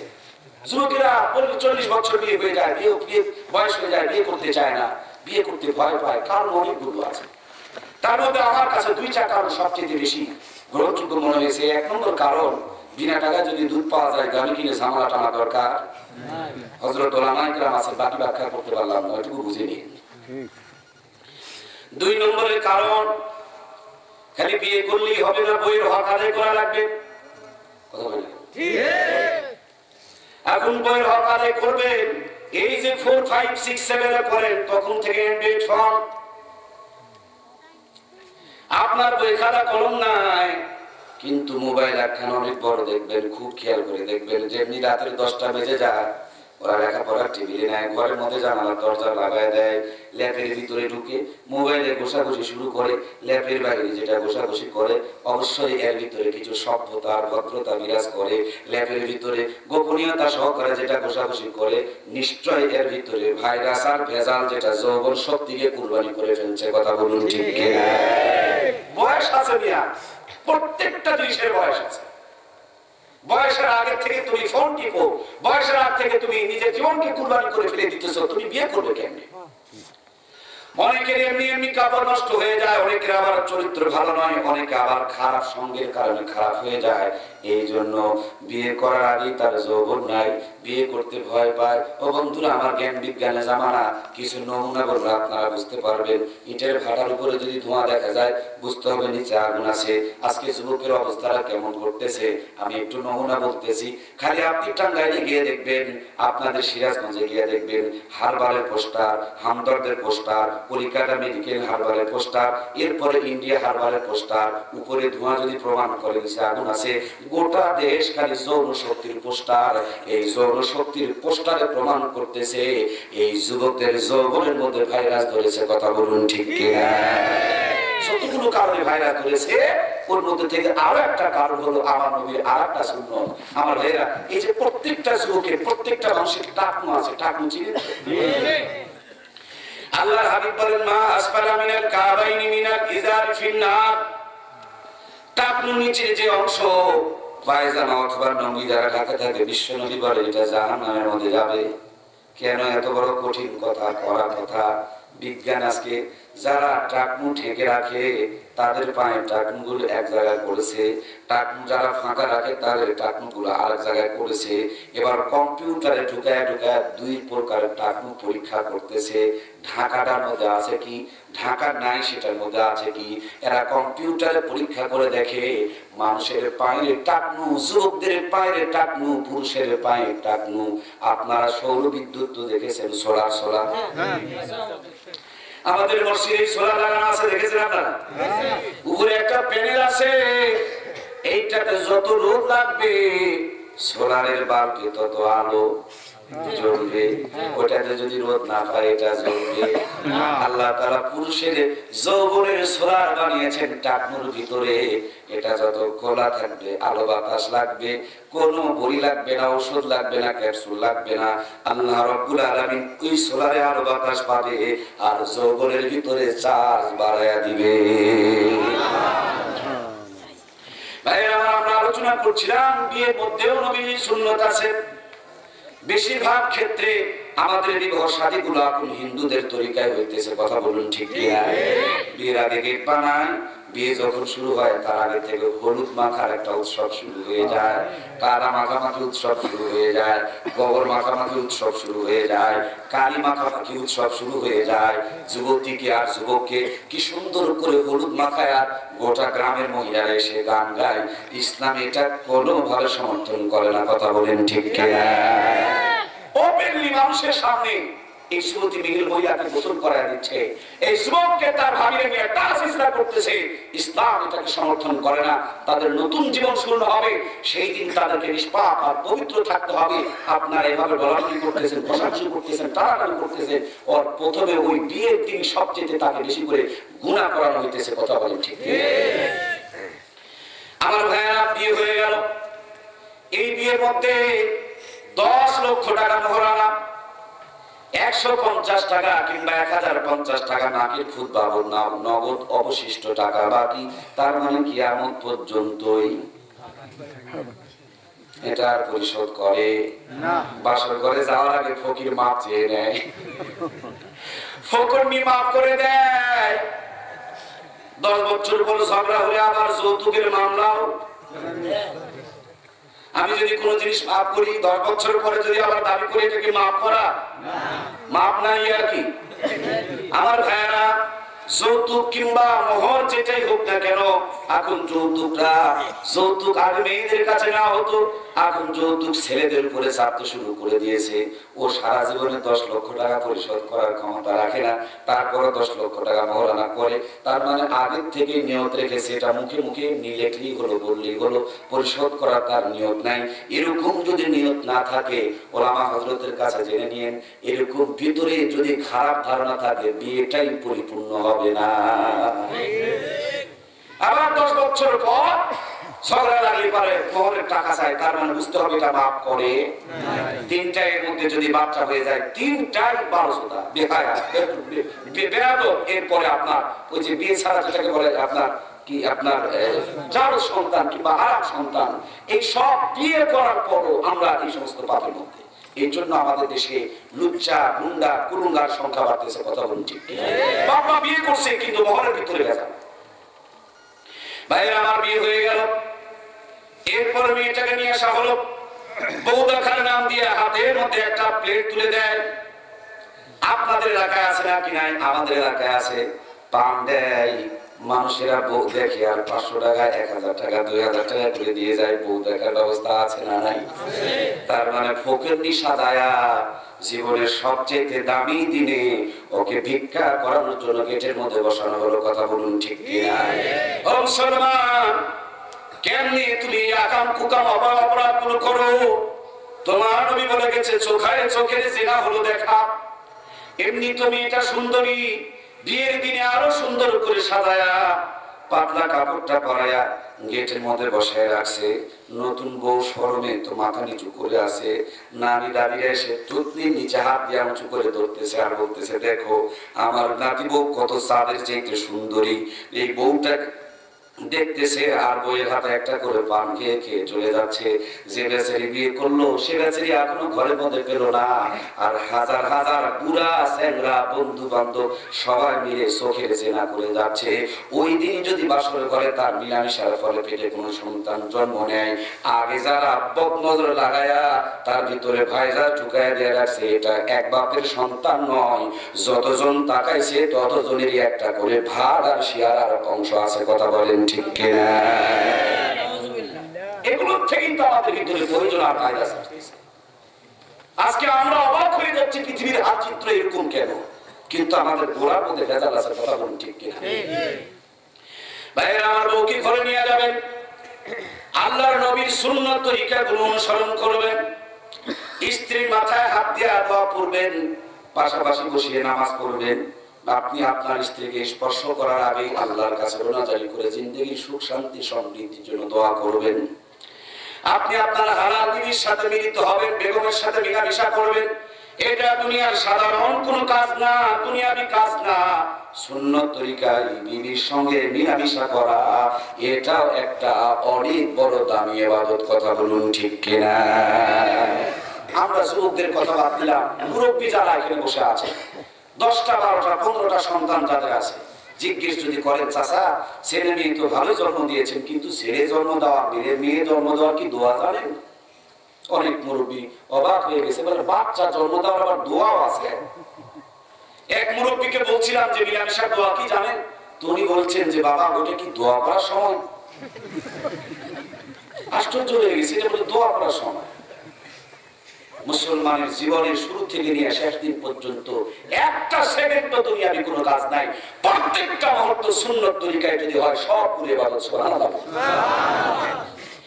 ভাইরা আমার, আল্লাহর হাবিব বলেছেন, আম্মা জান আয়েশাকে বলেন, আয়েশা, আমি যেগুলো দিনে করি সেগুলো আমার উম্মতের জন্য যেমনি ভাবে সুন্নত। আমি যেমন রাত্রিবেলা তোমাদের সাথে যে ব্যবহার করি, যে ব্যবহারগুলো করি, এই রাতের ব্যবহারগুলো তেমনি তোমার আমার উম্মতের জন্য, আমার উম্মতের জন্য সুন্নত। আমার ঘরের কথাগুলো, তোমাদের সাথে আচরণের কথাগুলো, ব্যবহারের কথাগুলো আমার উম্মতের কাছে অকপটে নির্দ্বিধায় বলে দিও। জোরে বলুন সুবহানাল্লাহ। ভাইরা আমার, আল্লাহর হাবিবের হাদিসগুলো মন্থন করলে পাওয়া যায়। নবী রাসূলুল্লাহ সাল্লাল্লাহু আলাইহি ওয়াসাল্লাম বলেন, রাতের গভীরে মিলামেশা করো। আজকে জ্ঞান বিজ্ঞানের জামানায় রাত 1টা, 1টা, 2টা, 2টা, 3টার দিকে আপনি মিলামেশা করলে এটা হলো ভালো টাইম, সুইটেবল টাইম। আজকে বিজ্ঞান প্রমাণ করতেছে খাবারের পরে পেটে একটা চাপ থাকে, ওই মুহূর্তে শরীরটা একটা ফ্রেশ হয়, ক্লান্তি দূর হয়ে যায়, আপনার মনের মধ্যে একটা ফিলিংস আর রিল্যাক্স অনুভব হয়, মানুষজন ঘুমিয়ে পড়ে, নির্জনতা বিরাজ করে। মোটামুটি এই মুহূর্তে আপনি জাগ্রত হবেন। আপনি সুন্দর করে ওযু, ইস্তেঞ্জা, টয়লেট, বাথরুমের যে প্রয়োজনীয়গুলো আছে এগুলো ছেড়ে ফেলবেন। কারণ আপনি গরু ছাগল নয় যে গরু ছাগলের মতো মিলামেশা করবেন। আপনি নবীর দামি উম্মত, সুন্নত তরিকায় মিলামেশা করবেন। এটাও ইবাদতের শামিল হয়ে যাবে।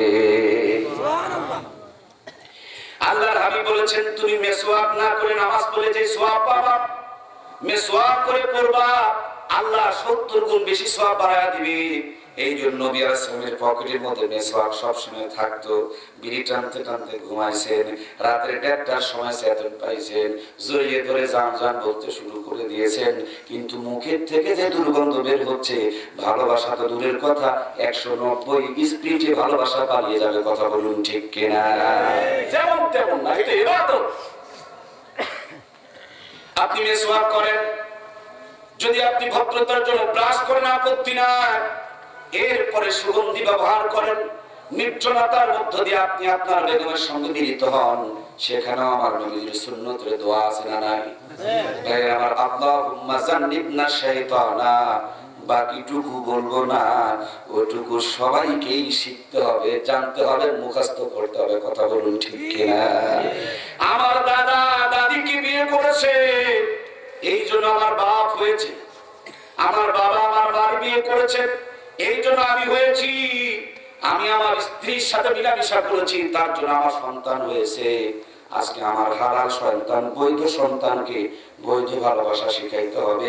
তাইলে আমি একটা ভালো নাতি পাবো, তাইলে আমি একটা নেককার নাতি পাবো, তাইলে আমি একটা আল্লাহওয়ালা নাতি পাবো।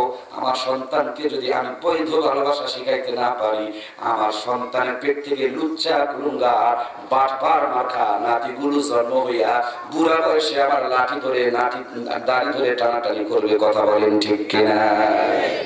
আপনার আমার ছেলে দিয়ে কেউ ভালোবাসা শিখাইতে হবে, এটা বাপ হিসাবে দায়িত্ব, এটা আপনার অধিকার, এটা সন্তানের অধিকার। আজকে ছেলে মেয়ে যখন বয়স হয়ে যায়, বাপ না ধারে কাছে লিখতে চায় না, এই সুযোগে বাচ্চাগুলো নষ্ট হয়ে যায়। কথা বলেন ঠিক? আপনি আপনার ছেলেকে সময় দিচ্ছেন, আপনার মেয়েকে সময় দিচ্ছেন, ভালো কাজ। কিন্তু সবচেয়ে কোন সময়টা রিক্সি সময়?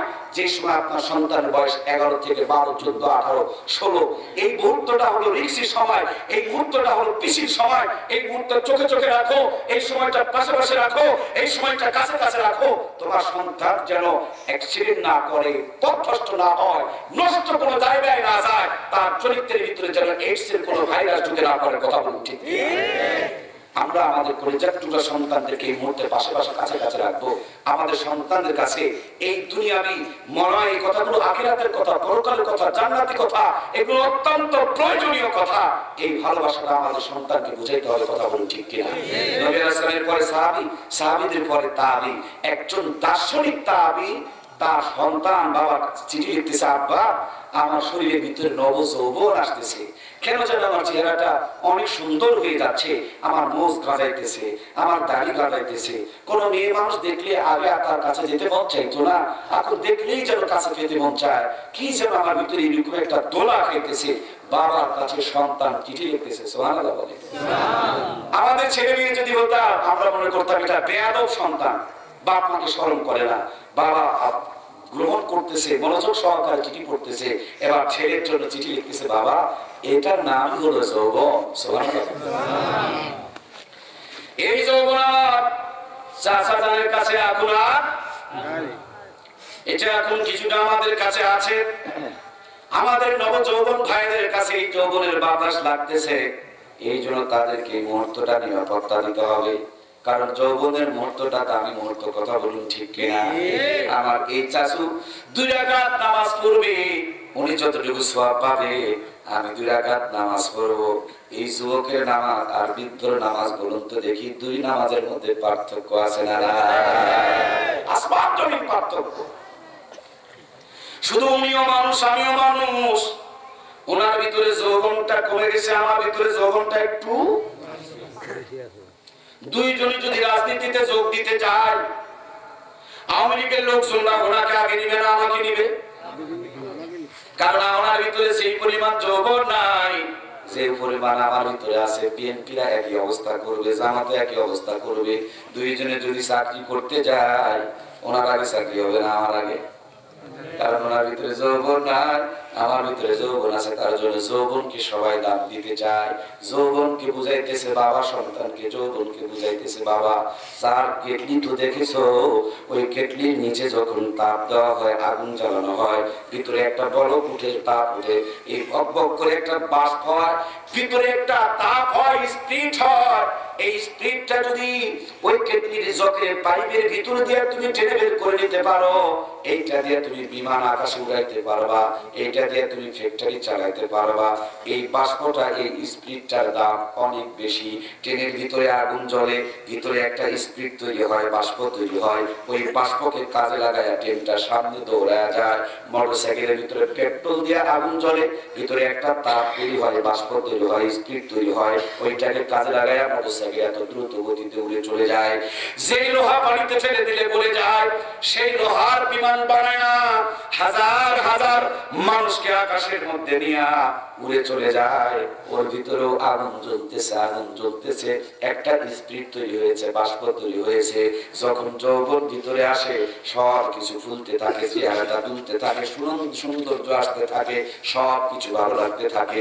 আল্লাহর কাছে দাম বেশি, আল্লাহর নবীর কাছে দাম বেশি, রাজনীতি দলের কাছে দাম বেশি, চাকরি যাবেন সেখানেও দাম বেশি, কারণ ভিতরে যৌবন আছে। যেই দিন যৌবন চলে যাবে, সেই দিন কোন মেয়ে একটাও ফল দিয়া আর আই লাভ ইউ বলবে না। আপনাকে বলে নাই, আপনার যৌবনকে বলেছে। আপনাকে বলে নাই, আপনার ওই যৌবনকে চাকরি দিয়েছে। আপনাকে ডাকে নাই ওই রাজনীতির নেতারা, আপনার যৌবনকে ডেকেছে। এই জন্য যৌবনকে কাজে লাগাইতে হবে। আজ দেশে যতগুলো অঘটন ঘটতেছে, দেশের মধ্যে যত প্রকার অশান্তি হচ্ছে, এই যুবকদেরকে তারা দখল করে নিয়ে এদেরকে দিয়া সব আকাম কুকাম করাইতেছে। কথা বলেন ঠিক কিনা? এদেরকে শিখার 14 ফেব্রুয়ারি নাকি ভালোবাসা দিবস। ভাইরা বুকে হাত দিয়ে বলেন, 14 ফেব্রুয়ারি কোনো ভালোবাসা আছে? 14 ফেব্রুয়ারি যা হয় তাই ভালোবাসা? এটা কোন ভালোবাসা না। এই দিন কোন স্বামী তার স্ত্রীর জন্য ফুল কিনে না, শাড়ি কিনে না, কোন সন্তান তার বাবা মার জন্য খাবার কিনে না, বরঞ্চ এই দিন ওই কুকুরা কুত্তি মাথা কিছু মানুষজন আছে, এরা ফুলের দাম বাড়ায়া পার্কের মধ্যে গিয়া জেনা, বেহায়াপনা, পেশাপনা, রুটিপনা নিয়ে টানার চেষ্টা করে। কথা বলুন ঠিক? নেগেটিভ আর পজিটিভ দুইটা তার আপনারা লাগাইছেন, আলো জ্বলতেছে। এই নেগেটিভ আর পজিটিভ দুইটা তার যদি ওই হোল্ডার ছাড়া, বাল্ব ছাড়া যদি এক জায়গায় করে, আলো জ্বলবে না আগুন? এই তো আপনারা বোঝেন। বাল্বে লাগালে পারে আলো দেয়, বাল্ব ছাড়া লাগালে। এখন আলো এক জিনিস, আগুন আর এক জিনিস, একদিক দিয়ে আসে, দুইটার কালার একটু ব্যতিক্রম। কেউ যদি আগুনকে আলো বলে, কথা কি বুঝতে পারছেন? এটা দেশ জাতির শত্রু নয়। আলো তো আলো, এ তো ভালো, কিন্তু আগুনকে কেউ যদি আলো বলে চালায় দেয়, বুঝতে হবে এই জাতিকে সে পুড়িয়ে মারতে চায়। কথা বলুন ঠিক কিনা? আজকে বৈধ ভালোবাসার পরিবর্তে 14 ফেব্রুয়ারি নাম দিয়ে আমাদের দেশে জানার ভাইরাস তারা ঢুকাচ্ছে, বেহায়ার ভাইরাস তারা ঢুকাচ্ছে, এইডসের ভাইরাস তারা ঢুকাচ্ছে। এরা দেশ জাতিকে এই দুনিয়াতে উপড়াতে চায়, জাহান্নামে উপড়াতে চায়। এরা আমাদের সবচেয়ে বড় শত্রু। কথা বলুন ঠিক কিনা?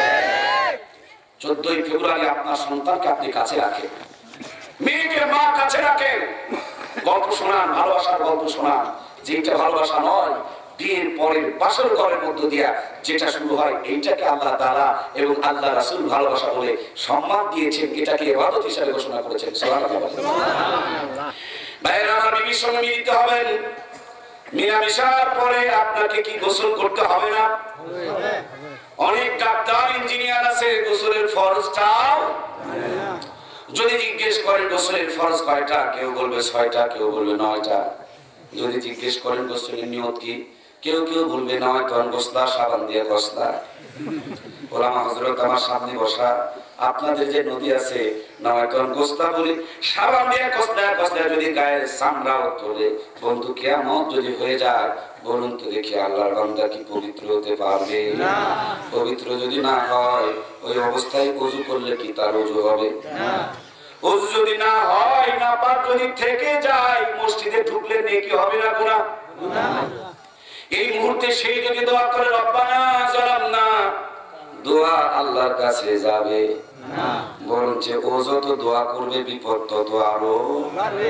যেটা বর্তমানে ঘটতেছে, এই জন্য গোসলের ফরজ আমাদের জানা দরকার আছে না নাই? আমার কলিজার টুকরা ভাইরা, সেই জন্য আপনার সন্তানগুলোকে সর্বপ্রথম মাদ্রাসা নামক ইমানদার বানানোর ফ্যাক্টরিতে ঢুকাইতে হবে। আপনাদের এলাকায় ইটের বাড়ি ঘর কম দেখতেছি, মাশাআল্লাহ অনেক মজা লাগছে, আমার কাছে খুব আনন্দ লাগছে। যদি একটু কষ্ট হয়েছে, কিন্তু কষ্টের তুলনায় আনন্দটা একটু বেশি লাগছে। আলহামদুলিল্লাহ, সব ধরনের চলাফেরা, সব ধরনের যোগ্যতা থাকা দরকার। আল্লাহ তাআলা নির্ভেজাল একটা বাতাস দিয়েছেন আপনাদেরকে, আল্লাহ তাআলা নির্ভেজাল একটা খাবারের ব্যবস্থা করে দিয়েছেন আপনাদেরকে, আল্লাহ তাআলা একটা জঞ্জাট মুক্ত পরিবেশ দান করেছেন আপনাদেরকে। শহরের মানুষের যদিও বড় বিল্ডিং আছে, আপনাদের বিল্ডিং নাই, কিন্তু শহরে একটা সিসি ক্যামেরা লাগান, আর এই ভাঙা ঘরে একটা সিসি ক্যামেরা লাগান, দেখবেন ওরা রিমোট নিয়ে গুতাগুতি করতেছে, এরা নাক ডেকে ঘুমাচ্ছে। সুবহানাল্লাহ কয় না? কে আপনারা গ্রামের মধ্যে আসেন, তার জন্য মন খারাপ নেই? মিয়া সুদের টাকা, ঘুষের টাকা নিয়ে ওরা বাহাদুরি করে। আপনাদের হারাম খাবার, প্রত্যেকটা টাকার ভিতরে জান্নাতের গন্ধ পাওয়া যায়। কথা বলুন ঠিক কি? ফজরের নামাজ পড়ে জমিনে বিচরণ করে, আবার জোহরের নামাজ পড়ে আসর পর্যন্ত জমিনে বিচরণ করে, আসর থেকে মাগরিব থেকে এসা পড়ে দুপুর খেয়ে ঘুমিয়ে পড়ে। এগুলো তো জান্নাতের মানুষ, এদের দিকে দেখলেই যারা আত্মাটা ভরে যায়। যদিও এদের মুখের মধ্যে কোনো ধরনের বড় ধরনের পালিশ করা নাই, কিন্তু এদের শরীরের চামড়ার ভিতর থেকে রিয়েলিটি সৌন্দর্য ফুটে উঠতেছে। কথা বলুন ঠিক কিনা?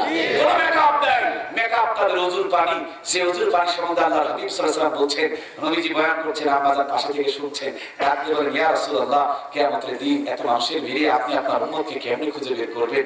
আমাদেরকে আমার নবী বলছেন, আয়েশা, কোন ঘোড়া যদি মাথা সাদা থাকে বলো তো খুঁজে পেতে কি কোনো কষ্ট হবে? আমাদের বলে কোনো কষ্ট হবে না। আল্লাহর হাবিব বলছেন, আমার উম্মতেরা যে পানি দিয়ে ওযু করে, অঙ্গ প্রত্যঙ্গগুলো ধৌত করে, আল্লাহ তাআলা এই পানিতে এত পাওয়ার দিয়ে রাখছে, রডবাদ যখন জ্বলতেছে, কিয়ামতের দিন অঙ্গ প্রত্যঙ্গগুলো জ্বলতে থাকবে, আমি নবী দেখে দেখে তাদেরকে জান্নাতে নিয়ে যাব। আমরা যাকে ইমামে আবু হানিফা বলে মানি, অনেকে আবার ওনাকে নিয়ে করে টানা। ইমামে আবু হানিফার ইমাম মানা যদি দোষ হয়, আমরা আমাদের শায়েখদেরকে মানি, ওটাও মানা দোষ। লা ইলাহা ইল্লাল্লাহু মুহাম্মাদুর রাসূলুল্লাহ সাল্লাল্লাহু আলাইহি ওয়াসাল্লাম কালেমা একসাথে বলা যাবে না। এটা যদি তার জন্য ভাঙতে হয়, তাহলে মক্কা মদিনায় অনেক জায়গাতে একসাথে কালেমা রাখা আছে, তাহলে মক্কাও ভাঙো। সুবহানাল্লাহ। ভাগাভাগি করতে করতে কালেমা তো ভাগ করতে গেছে। কোন দিন যেন আল্লাহ কি কয় ভাগ করে, আল্লাহ ভালো জানে। এই জন্য ভাইরা আমার, আমি হৃদয় থেকে শ্রদ্ধা জানাই, অন্তর থেকে শ্রদ্ধা জানাই। আমি আল্লাহর কোরআনকে হাতে নিয়ে গর্ব করি, আল্লাহ আমাকে আহলে হাদিসের রক্ত দিয়ে জন্ম দিয়েছেন। আমি আহলে হাদিসের ঘরে জন্ম নিয়েছি, রক্তকে আমি সম্মান করি, কিন্তু ওই রক্তকে ঘৃণা করি যে রক্ত দিয়া সমাজ ভেঙে ভেঙে টুকরা করতেছে। কথা বলেন ঠিক কিনা? ওই রক্ত আমি পছন্দ করি না। যাদের জন্ম হয়েছে সমাজ ভাঙার জন্য, যারা দুইটা অক্ষর ভালো শিখেছে খালি সমাজে গন্ডগোল লাগানোর জন্য, যাদের ডায়েরির ভিতরে সমাজ গড়ার কোনো কথা নাই, খালি সমাজ টুকরো টুকরো কথা আছে, এই সমস্ত জ্ঞানীদেরকে মিস্টার ইবলিসের চাইতে নিকৃষ্ট মনে হয়। কথা বলেন ঠিক কিনা? তোমাদের জ্ঞানী প্রসাদ করতে আমরা চাই না, কারণ ইবলিসের বহুত জ্ঞান ছিল, এই জ্ঞান ভালো কাজে ব্যবহার হয়নি। তুমি মসজিদ ভাঙো কেন মিয়া? মসজিদ গড়ো তো দেখি। সমাজ ভাঙো কেন মিয়া? সমাজ গড়ো তো দেখি। ঈদের মাঠ ভাঙো কেন মিয়া? ঈদের মাঠ গড়ো দেখি। তাহলে বুঝবো যে তোমার জ্ঞান এটা সত্যিকারের ভালো জ্ঞান, জান্নাতি জ্ঞান। আর তোমার জ্ঞান যারা খালি গুতাগুতি লাগায় বুঝে নিতে হবে তোমার জ্ঞানের ভিতরে শয়তানের বীজ আছে। কথা বলুন ঠিক কিনা? আমার কলিজার টুকরা ভাইরা, আমি কারোর বিরুদ্ধে বলছি না। আল্লাহ যদি দেখানোর যোগ্যতা থাকতো আমি বুক চিরে দেখাইতাম যে কত ব্যথা, কত কষ্ট আর কত আবেগ নিয়ে কথা বলতেছি। আপনাদের এলাকার সম্বন্ধে আমার জ্ঞান নাই, তবে আমার এলাকার জ্ঞান আছে। ছোটবেলা দেখেছি এক মসজিদে নামাজ পড়তাম আমরা, 8 রাকাত নামাজ পড়ে বের হয়ে এসে আমরা আপনার বেতের পরে চলে আসতাম, ওরা 20 রাকাত পড়তো। হ্যাঁ, সেই মসজিদকে ভেঙে ফেলে দিল। ছোটবেলায় দেখতাম সব বন্ধু বান্ধব মিলে এক মাদ্রাসায় পড়তাম, আর সেই দেখি সেই মাদ্রাসা ভেঙে দিয়েছে। ছোটবেলায় দেখতাম এক ঈদের মাঠে যেতাম, আজকে সেই মাঠে 2 ভাগ। আমার বাবাকে হানাফি আহলে হাদিস থাকতে যে মসজিদে যে মাঠে কবর দেওয়া হয়েছিল, এখন আমাদেরকে অন্য মাঠে কবর দেওয়া হবে। মানে আমি আমার বাবার কাছে থাকতে পারবো না। তোর জ্ঞানের মধ্যে আমি প্রসাব করি দেখুন, তোর জ্ঞান আমার মসজিদ ভেঙেছে, তোর ফতোয়া আমার মাদ্রাসা ভেঙেছে, তোর ফতোয়া আমার ঈদের মাঠ ভেঙেছে, তোর ফতোয়া আমার মৃত্যুর পর আমার বাবা থেকে তোর আমাকে আলাদা করে রেখেছে। আমি ওই জ্ঞান পছন্দ করি না। আমি মানুষ হিসাবে এটাকে ঘৃণা করি, আমি আলেম হিসাবে না, এটাকে আমি পছন্দ করি না, মোটেও করি না। আমরা এই সমস্ত পাপিষ্ঠগুলোকে ঘৃণা করবো ইনশাআল্লাহ। কাউকে যদি ভালোবাসতে হয় আল্লাহর জন্য ভালোবাসবো, কাউকে যদি ঘৃণা করতে হয় আল্লাহর জন্য ঘৃণা করবো। তুমি সমাজ গড়ার কাজে ব্যবহার করো, ভাঙার কাজে কেন? আল্লাহ তাআলা আমাদেরকে গড়ার সঙ্গে কবুল করুন, বলুন আমিন। আল্লাহ যত ধরনের ভাঙা ভাঙে আছে তার থেকে তুমি আমাদেরকে ইবাদত করো, বলুন আমিন। ভাই রে মুসলমান, আমি আর কি দিয়ে বোঝাবো, আমার আর কোন ভাষা দিয়ে বোঝাবো? 3টা বিধর্মী রে ভাই, হিন্দু বৌদ্ধ খ্রিস্টান ঐক্য পরিষদ করলো, আর তোরা গোতাগুতি শুরু করলি। এই তোর কোরআন, এই তোর হাদিস, এই তোর যোগ্যতা, এই তোর ডক্টরেটের ডিগ্রি। আমি 2 দলকে বলতেছি, আমি এক দলকে বলি নাই। আমার কথা কি বুঝতে পারছেন? আমি সমান ভাবে বলতেছি, কারণ আমার শরীরে আপনারা যে ভাগ করতেছে, যেভাবে ভাগ করছেন, কয়েকদিন পর আমাকেও জবাই করবে। জবাই করে আমার কালারটা আলাদা করবেন, কারণ এই কালার মধ্যে, এই মাথার মধ্যে তো কিছু হানাফি মাদ্রাসার এলেম আছে নাকি বলেন? আর শরীর থেকে রক্তগুলো বের করে নেবেন, কারণ রক্তগুলো তো আমার বাপ মা থেকে আসছে। আমাকেও তো ভাগ করে ফেলবেন দেখি। আল্লাহ তাআলা আমাদেরকে ঐক্যবদ্ধ থাকার তৌফিক দান করুন না। ও ভাই, ও বন্ধু, কেউ কিন্তু ফজরে 2 রাকাত নামাজকে 4 রাকাত বলেনি, কেউ জোহরে 4 রাকাত নামাজকে 6 রাকাত বলেনি। ছোট ছোট বিষয় নিয়ে এত বাড়াবাড়ি করছে কেন ভাই? এ ভাই, গ্রামীণ ব্যাংক ঠেঙ্গামারা আশা সবুজ সংঘ মামুনগুলোকে বন্ধক নিয়ে সর্বনাশ করে ফেলে দিল। মুসলমানের হাত থেকে ইসলাম কেড়ে নিয়ে, কোরআন কেড়ে নিয়ে, হাদিস কেড়ে নিয়ে, আব্দুল বাতুমের ভাইরাস দিয়া কুত্তার মতন দাঁড়িয়ে দাঁড়িয়ে প্রসাদ করাতে শুরু করে দিল। আজ আমাদের ঘরে নামাজ নাই, কোরআনের তেলাওয়াত নাই, বাইরের মাথায় কাপড় নাই, কিরুলমালা খটখটি দেশটাকে সর্বনাশ করে ফেলে দিল। ফতোয়াবাজি বন্ধ করো, ইমান আইনকে রক্ষা করো। কথা বলুন ঠিক কিনা?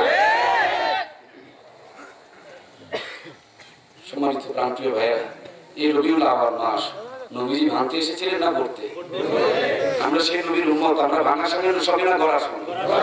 আল্লাহ আমাদেরকে গড়ার পক্ষে কবুল করুন না আমিন। 4 দোকানে বৈকাল বেলা যায়, আমার বাবাজিরা মিশায় গন্ডগোল লাগায়, কেউ আওয়ামী লীগ, কেউ বিএনপি, কেউ আবার হানাফি, কেউ আহলে হাদিস, কেউ এই ফতোয়া বের করে, কেউ ওই ফতোয়া বের করে। মসজিদের মধ্যে এখন আমিন জোরে হবে না ধীরে হবে, এই নিয়ে পর্যন্ত মারামারি করে। ছোট্ট একটা বাচ্চা যদি যায়, কাতারের সামনে দিয়ে গেল, কেন এমন ঝাড়ি মারে ওপর রাখ পর্যন্ত আর মসজিদের ধারে কাছে গিয়ে না। অথচ আপনি ওই নবীর উম্মত, যে নবী আমাদের সিজদাতে নাতি গিয়ে বসে ঘাড়ের উপরে। আমাদের চেহারা দেখে নাতিরা ধারে কাছে ফেরে না, আর নবী সেই নানা যে নানার ঘাড়ের উপরে নাতি গিয়ে বসছে। বসছে খালি বসে নেই, কানটা ধরছে, ধরে সমানে ডলতেছে আর বলতেছে, চল ঘোড়া চল। সাহাবায়ে কেরামের কলিজা থেকে রক্তক্ষরণ হচ্ছে। আরে আলীর বেটা, তুই আমার নবীর ঘাড়ে চড়ছিস। ওরা কিছু বলতে পারছে না, নবীজিকে এত মহব্বত করতেন, এত ভালোবাসতেন। এক সময় নামাজের মধ্যে আল্লাহর হাবিবকে হযরত জিবরিল এসে বলছেন, ইয়া রাসূলুল্লাহ, আপনি আপনার মোজা খুলে ফেলে দেন, মোজার মধ্যে মনে হয় নাপাকি আছে। সাহাবায়ে কেরামরা দেখছে যে হুজুর মোজা খুলছে, ওরা মোজা খুলে ফেলছে।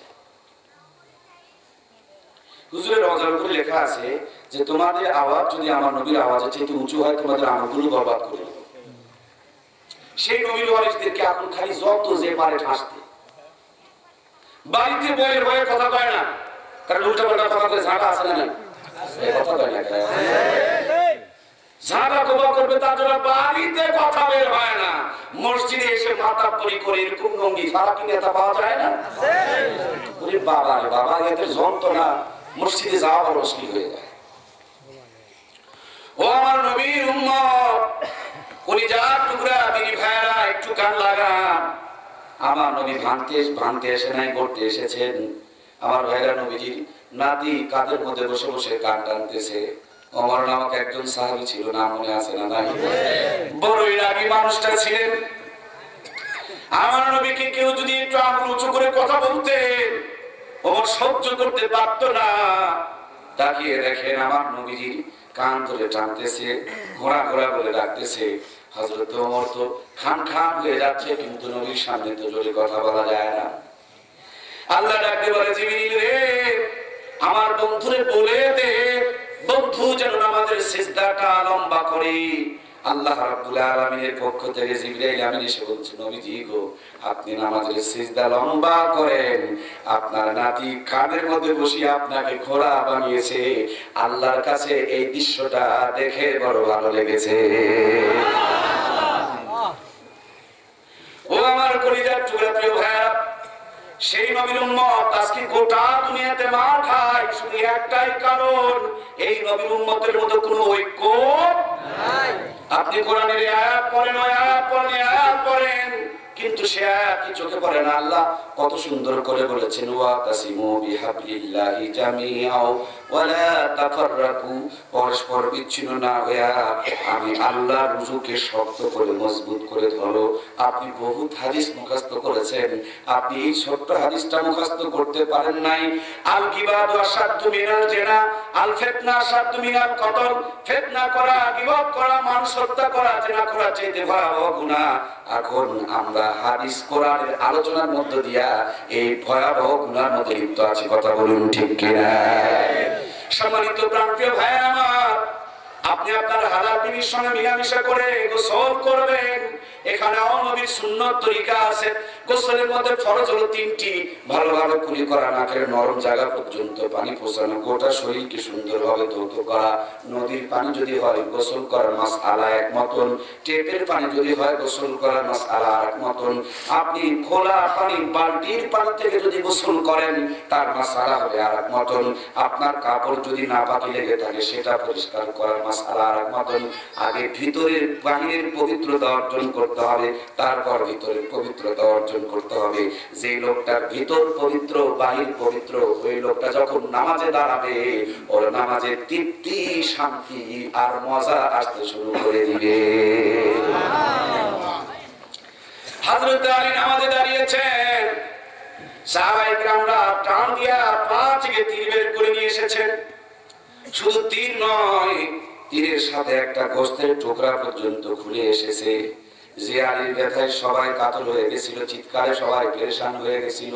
সে আলীর পাতে তীর বের হয়ে এসেছে, গোশত বের হয়ে এসেছে, কিছু জানতে পারে নাই। আমরা যদি নামাজ পড়তে যাই, আমাদের নামাজের ডানে ভুল করলো না বামে ভুল করলো, এই ভুল ধরা নিয়ে ব্যস্ত, নিজের নামাজের প্রতি গুরুত্ব নাই। নামাজে যদি দাঁড়ায়, অমুক জমিনে পানি লাগবে, হাই ওই জমিনে তো বিষ দেওয়ার দরকার ছিল, ছেলেটার কাছে বিকাশে টাকা পাঠাইতে হবে, মাঠে গরু বেঁধে রাখা আছে, আমি তো ভুলে গিয়েছিলাম। নামাজে দাঁড়ালে দুনিয়ার সব কথা মনে পড়ে। আর আল্লাহর ওলিরা যখন নামাজে দাঁড়াতেন, জান্নাত তারা তাদের সামনে ওপেন হয়ে যেত। ও আমার কলিজার টুকরা ভাইরা, যদিও হযরত আলী নামাজে, কিন্তু তার হৃদয়টা চলে গেছে আল্লাহ জান্নাতে। এই জন্য পায়ে থেকে তীর বের করে নিয়ে এসেছে, তিনি জানতে পারে আমরা যদিও নামাজে যাই কিন্তু মন নামাজের ভিতরে নিয়ে যাইতে পারি। এই জন্য নামাজে ক্লান্তি লাগে, পেরেশানি লাগে, নামাজে বিরক্তি লাগে। যায় সবার পরে, বের হয় সবার আগে। নামাজ পড়ে মনে হয় চুক্তি নিয়েছে কে কত তাড়াতাড়ি করতে পারে। নবী সাল্লাল্লাহু বলছেন, দুনিয়াতে অনেক চোর আছে, সবচেয়ে বড় চোর হলো নামাজ চোর। বন্ধুরা, আমার নামাজগুলোকে স্থির ভাবে মনোযোগ সহকারে পড়তে হবে। এই নামাজে দুনিয়াতে যত শান্তি আছে, সবচেয়ে বেশি শান্তি আল্লাহ নামাজীর কলিজার মধ্যে দান করে রেখেছেন। সুবহানাল্লাহ। নামাজে এত মজা, এটা বলে বোঝানো যাবে না। গাঁজায় এত মজা, আমি খাইনি, আমাকে বুঝাইতে পারবে না। দুই ফুরিয়া গাঁজা টেনে আপনি মজা পাবেন, আমাকে খাওয়ালে স্টেজ থেকে ধারে করে নিয়ে যাওয়া লাগবে। কারণ গাঁজার মজা আপনার কাছে, কারণ আপনি গাঁজার নিশারু। আর নামাজের মজা আমার কাছে, আমি নামাজের নিশারু। আমি নামাজে গেলে মজা পাই, আপনি যাত্রায় গেলে গানে গেলে মজা পান। আমি ওয়াজ শুনলে মজা পাই, আপনি গান শুনলে মজা পান। দুইজনের ইমানের মধ্যে বড়ই ব্যবধান রয়েছে। একটার ভিতরে আল্লাহর জান্নাতের গন্ধ, আরেকটার ভিতরে জাহান্নামের গন্ধ। এই জন্য পরিজার টুকরা ভাইরা, আমাদের নামাজগুলো নবী আলাইহিস সালামের মতন নামাজ, শুদ্ধ নামাজ, সহিহ নামাজ পড়তে হবে। নামাজের ধীর ভাবে মনোযোগ সহকারে নামাজ পড়তে হবে।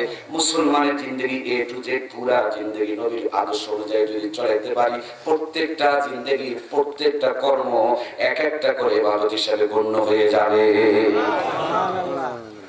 ভাইরা গোসল করছেন, গোসলের পানিগুলো আপনার শরীরের মধ্যে ঢালতেছেন। এই গোসলের পানি শুধু আপনার ময়লা পরিষ্কার করে না, এই গোসলের পানির ভিতরে আল্লাহ এত ক্ষমতা, এত যোগ্যতা দিয়ে রাখছেন। গোসলের পানিগুলো যেমন ধুয়ে ধুয়ে চলে যায়, ময়লা নিয়ে চলে যায়, এই গোসলের পানির ভিতরে আল্লাহ বান্দা বান্দির জিন্দেগির গুনাহগুলোকে ধুয়ে ধুয়ে পরিষ্কার করে দেয়, মাফ করে দেয়, সাফ করে দেয়, পবিত্র করে দেয়। সুবহানাল্লাহ। আমরা বলছিলাম ইমাম আবু হানিফার কথা। একদিন আসরের নামাজ পড়ে ছোট্ট একটা জলচকিতে বসে, ছোট্ট একটা জলচকিতে বসে থাকে না, এরকম বসে ছোট্ট একটা কিতাব তিনি মতওয়ালা করছেন। আর দেখেন যে চোর বেচারি চুরি করে এসে অজু করতেছে, অজুর পানিগুলো আবার বেঁধে করে করে যাচ্ছে। তো ইমাম সাহেব একবার কিতাব দেখেন, আরেকবার পানির দিকে দেখেন, আরেকবার চোরের মুখের দিকে অবলোক দৃষ্টিতে তাকিয়ে থাকেন। চোরের যখন অজু করা শেষ হয়ে গেছে, কাছে ডেকে নিয়ে আদর করে মাথায় হাত বুলিয়ে বলছে, বাবা তুমি কি আজকে চুরি করছো? সুবহানাল্লাহ বলবেন না? এদের অন্তর্চক্ষু খোলা রেখা না, তুই বুঝবি না, তুই তো টিভি দেখোস। আর ওরা কোরআন তেলাওয়াত করে, ওদের জিন্দেগিতে সগীরা গুনাহ নাই, বুঝবি কেমনে রে ভাই? ডাক্তার ডাক্তারের চোখে যা বোঝে আমি কিন্তু বুঝি না, ইঞ্জিনিয়ার ইঞ্জিনিয়ারের চোখে যা বোঝে আমি কিন্তু বুঝি না। আমি আমার বক্তৃতার বয়স প্রায় 18-20 বছর হবে, আমি আমার শ্রোতা দেখে যেটা বুঝতে পারি আপনারা বুঝতে পারবে না। এবারে আমি আবু হানিফা বলে, বেটা তুমি কি চুরি করেছো?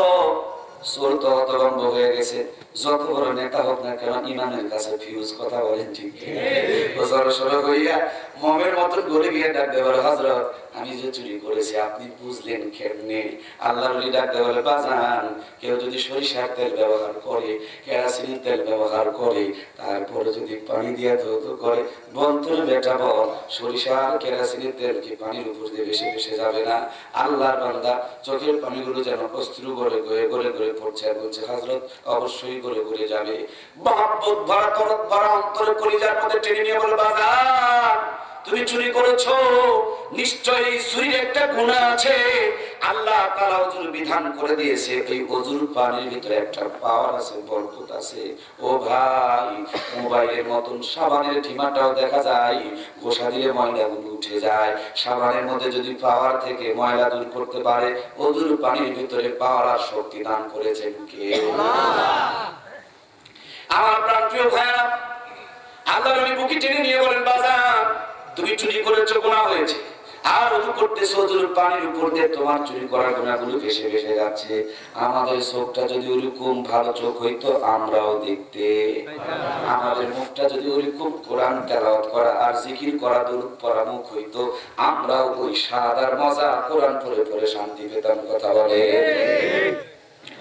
আমার শরীরটা যদি হালাল দিয়ে গড়া হতো, আমিও রাতের পর রাত দাঁড়িয়ে তাহাজ্জুদ করে কাটিয়ে দিতে পারতাম। কথা বলেন ঠিক কিনা?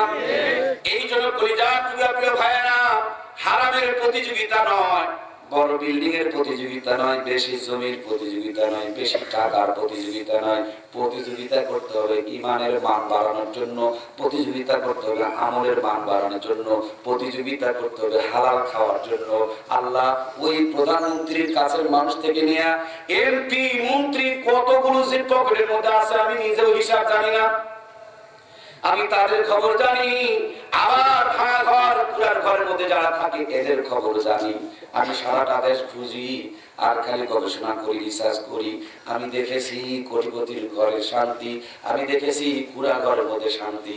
আপনাদের সামনে একটু খালি তুলে ধরতেছি, একটু নমুনা তুলে ধরতেছি। একজন কোটিপতি যে সুদ খায়, যে ঘুষ খায়, যার টাকাগুলো হালাল নয়, ওর ঘরে একটা সিসি ক্যামেরা লাগান। ক্যামেরা বসেন, এই যে ক্যামেরা, এরকম ক্যামেরা একটা ওর ঘরে ক্যামেরা লাগান। আর আরেকটা মানুষ 5 ওয়াক্ত নামাজ পড়ে, কোরআন তেলাওয়াত করে, হালাল খায়, এর ঘরে একটা সিসি ক্যামেরা লাগান। 2 ঘরে ক্যামেরা লাগায়া টিভির পর্দার মধ্যে সংযোগ দেন। সংযোগ দিয়ে আপনি দেখেন, তামাশা দেখেন। কেন হালাল কামাই যে করে খায়, একবারে এসা নামাজ পড়ে এসে আলু ভর্তা দিয়ে ভাত দিছে, বসাইছে 3 প্লেট। সুবহানাল্লাহ কয় হালাল ঘর, এর এত ঝামেলা, এত টেনশন, বাড়িতে ঢুকতে ঢুকতে 12টা। ও যে ভদ্রলোক, ওর বউ আবার ডবল ভদ্রলোক। কথা বলেন, ওর বউ তো আরো পেরেশান। বইয়ের হাতে কামায় কপালে, বইয়ের হাতে রান্না কপালে চোটেন। কাজের মেয়ে যেমন তেমন করে নারী ভুড়ি পরিষ্কার না করি ওই খাসির করে যা রান্না করে রাখছে, নরম রুটি বানায় রাখছে। কিন্তু নরম রুটি থাকতে পারে, কিন্তু ভিতরে শান্তি নাই। বউ ফেসবুক চালায়, ইন্টারনেট চালায়, ইউটিউব চালায়, সিরিয়াল মেনটেন করে, কটকটি মেনটেন করে। স্বামী আসলো না, কুকুর আসলো, আর দেখার সুযোগ নাই। বেশি বেতনে চাকরি করে, সার্টিফিকেট গুলো এর চাইতে, ওর সার্টিফিকেটের মান ভালো, এর চাইতে বেতন বেশি, এর চাইতে ওর বাবার ক্ষমতা যোগ্যতা সব বেশি। সুতরাং স্বামীর প্রতি কোনো তাওয়াক্কুল নাই। আল্লাহ বান্দা বাড়িতে ঢুকেছে, খাবারের টেবিলে বসেছে, কত সুন্দর খাবার, কিন্তু মনে শান্তি না। খেয়ে যদি ঘুমান শরীর নষ্ট হয়ে যাবে। তার জন্য নরম রুটি খাসির কলিজার মধ্যে পলট দিয়া মুখের মধ্যে ঢুকাইতে চাই, কিন্তু ভিতরে ঢুকতে চাই না। আপনার কানের বস্তা লাঠি দিয়েছে, গাঁজের না ভাই, ওরকম বুড়া আঙ্গুল দিয়ে গেঁজে গেছে পেটের মধ্যে খাবার ঢুকায়। পেটে ঢুকতে দেরি, গন্ডগোল বাঁধতে দেরি লাগে না, তখন গ্যাসের বড়ি সার্জেল আর ঢুকায়া গন্ডগোল মিটানো লাগে। কথা বলুন ঠিক কিনা? আরে আল্লাহ বান্দা গ্যাসের ট্যাবলেট আলু ভর্তা দেখাইছে, ধাপ থেকে ঘুমাইতেছে। সুবহানাল্লাহ বলে। এই যে পড়া মোবাইল ফোন, এই মোবাইল ঘুষতে ঘুষতে একেবারে আঙ্গুল খাওয়া যায়, ঘুষা ঘুষি তারপর শেষ হয়। রাতে 1:30টা 2টা বেজে যায়, চোখের মধ্যে ঘুম নেয়, কালো কালো দাগ পড়ে গেছে, কয়েকদিন পর চোখগুলো কানা হয়ে যায়। আজকে বিজ্ঞান বড় গবেষণা করে করে পেরেশান হয়ে গেছে যেইভাবে আমাদের ইয়ং সমাজ, যুব সমাজ মোবাইলের অপব্যবহার করছে, 24 ঘন্টা মোবাইল টিপাটিপি করতেছে। এমনকি আমিও নিজেকে কন্ট্রোল করতে পারি না, এমন এক বিষয় রূপান্তরিত হয়ে গেছে। এই মোবাইলের আলো চোখে লাগার কারণে অচিরেই চোখগুলো নষ্ট হয়ে যাবে, চোখের নিচে কালো দাগ পড়তে শুরু করে দিয়েছে। যে জিনিসের যত লাভ, সেই জিনিসের ততটা পরিমাণ ক্ষতি। আমার ভাইরা, আমি মোবাইল ব্যবহার করতে নিষেধ করি নাই। আমি বলছি আপনি মোবাইল চালাবেন, অবশ্যই চালাবেন, আপনি অ্যান্ড্রয়েড ফোন ব্যবহার করবেন, কিন্তু এটাকে সঠিকভাবে কোরআনের জন্য, ইসলামের জন্য, ভালো কাজের জন্য ব্যবহার করতে হবে। সমস্ত খারাপ কাজ থেকে বেঁচে থাকতে হবে। কথা বলুন ঠিক কি? ভাইরা, আমার রাত্রে 3টা বেজে যায়, কোটিপতির চোখের মধ্যে কোনো ঘুম নাই। একই রাত্রে 3টা করে ঘুমের বড়ি খায়। এরপরে যদি ঘুম ধরে, ডাক্তারের কথা মনে পড়ে। ডাক্তার কইছে প্রত্যেকদিন কম করে হলো 3 কিলো লেট। পরেরটা লাইট করবেন না ভাই, আপনারা আমরা তো যোগ্য করে, আপনারা আমরা তো সব আমার বলতে হলে তো বড় মুশকিল হয়ে যাবে। আপনারা একটু আমাকে হেল্প করেন। ডাক্তার কথা মনে পড়ে। ডাক্তার কইছে প্রত্যেকদিন কয় কিলো, কয় কিলো। ঘুমানোর আগে এলার্ম দিয়ে রাখছে, ওঠা লাগবে, কারণ নামাজ পড়েনি তো। নামাজ কাজা করে যে শাস্তি, এই শাস্তির নাম পরবর্তীতে দিচ্ছে ডায়াবেটিস। নামাজ কাজার শাস্তি নাম বলেন না, বলেন না। আজকে বিজ্ঞান প্রমাণ করেছে, আমি বলছি না ভাই, না, বিজ্ঞান প্রমাণ করেছে যে 7 বছর বয়স থেকে মৃত্যুর আগ পর্যন্ত 5 ওয়াক্ত নামাজ পড়বে, এর শরীরে 80% ডায়াবেটিস প্রতিরোধ ক্ষমতা সৃষ্টি হয়। আর যে 5 ওয়াক্ত নামাজ পড়ে না, তার শরীরের ভিতরে 80% ডায়াবেটিস প্রতিরোধ ক্ষমতা তৈরি হয় না, সৃষ্টি হয় না। কারণ এই তো ছোট থেকে লেট নাইট করে, 5 ওয়াক্ত নামাজ পড়ে মানে লেট নাইট করে, একে ডায়াবেটিস অ্যাটাক করতে পারে। এই নামাজ কাজা করে করে ডায়াবেটিস কামাই করে রাখছে, ডাক্তারের কথা মনে পড়ে, যেমনি মাঝে মাজান দেয় এই নামাজ পড়তে ওঠে না, ডাক্তারের প্রেসক্রিপশন ফলো করার জন্য উঠতেছে, একবার কুকুরের মতন জিব্বা বের করে দিয়া হাফ প্যান্ট পরে রাস্তার মতন জিব্বার লালা পড়তেছে।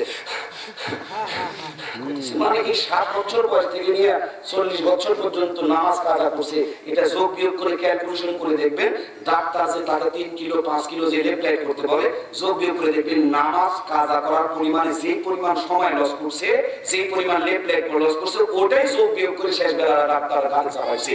হারামের ভাইরাস, ঘুষের ভাইরাস, সুদের ভাইরাস যতটুকু শরীরের মধ্যে ঢুকাইছে, খাসির কলিজার মাছের মাথাকে সমানে চালাইছে, এগুলো রক্তের ভিতরে তেল আর চর্বি হিসেবে ঢুকে পড়ছে।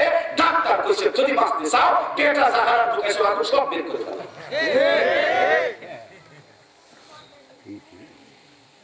এইজন্য ইউটিউবে আমার ওয়াজ সার্চ দিয়ে দেখবেন, ওয়াজ না কি ভাই, উনি কি কোনো খারাপ কথা বলছেন? এই কথাগুলো কি অবাস্তব বলছেন? আল্লাহ আপনাদের সবাইকে বিবেক দিয়েছে, ওজন করে দেখেন একটা কথা একটু পরিমাণে, প্রত্যেকটা কথা স্বর্ণের চাইতে দামি, কোটি কোটি টাকার চাইতে দামি। আল্লাহ তাবারক তাআলা আমাদেরকে বুঝদান করুন, আমিন। গরিবের ঘরে 3টা 4টা ঘর নাই, স্বামী স্ত্রী একে অপরকে বুকে জড়িয়ে ধরে ঘুমান। আমার আম্মা জানেরা, দুইজনের মাঝখানে স্বামী স্ত্রীর মাঝখানে ফাঁকা রাখাটাও জায়েজ না, সুন্নত না, সুন্নতের পরিপন্থী। আল্লাহর হাবিব বলছেন একে অপরকে যদি বুকে জড়িয়ে ধরে ঘুমায়, আল্লাহ তাআলা এই দুইজনের আমলনামায় সারা রাত ইবাদতের সওয়াব দান করেন। সুবহানাল্লাহ। কিছু জিনিস আছে একবার গড়ায় যদি দেন করতে থাকে, আপনি আল্লাহুম্মা বিসমিকা বলে ঘুমাবেন, আর যতক্ষণ ঘুম আসবে ততক্ষণ একটু আমার আল্লাহকে ডাকবেন। ওই যে ঘুমের আগে যে একটু আল্লাহকে ডাকতে শুরু করছিলেন, এই গাড়িটা ফজর পর্যন্ত চলতে থাকবে, সারা রাত ইবাদতের সওয়াব লেখা হবে। সুবহানাল্লাহ। লেকিন আমরা কানের মধ্যে শয়তানের নেঙ্গুর কথা বলে না, এই ঘরে যে জায়গায় ঘুমায় ওই জায়গাতে কি সুন্দর টিভি, সে একেবারে আসার সময় দেখলাম একটা দোকানের মধ্যে এত বড় টিভি লাগাইছে। কোন জায়গায় দেখলাম যেন বাবা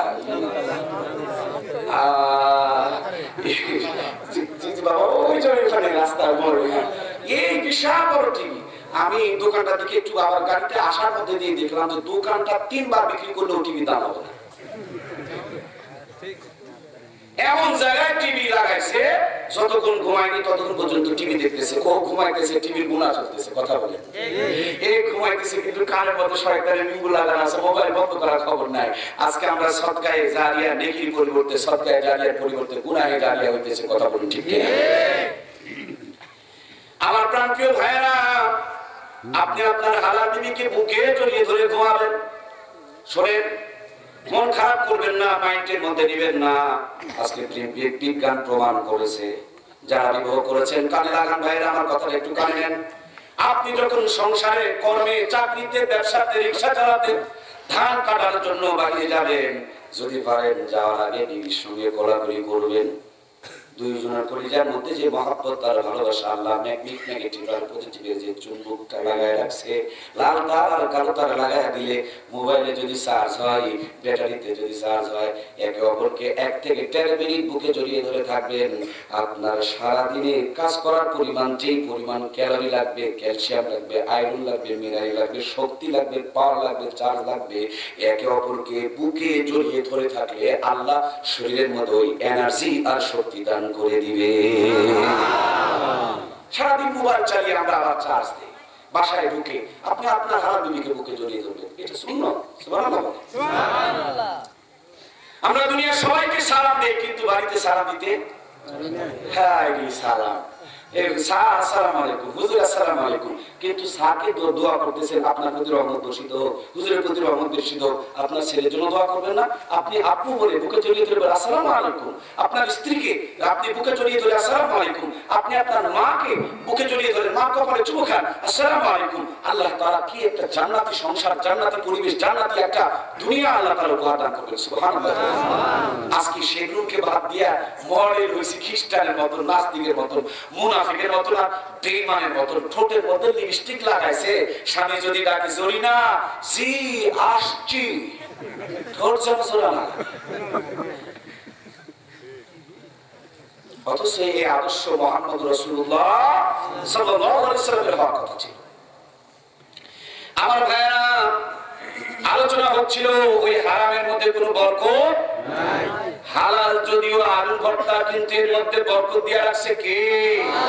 ভাইরা আমার, আপনাদের এই গ্রামের মধ্যে কি গরু আছে? গরু কয়টা করে বাচ্চা দেয়?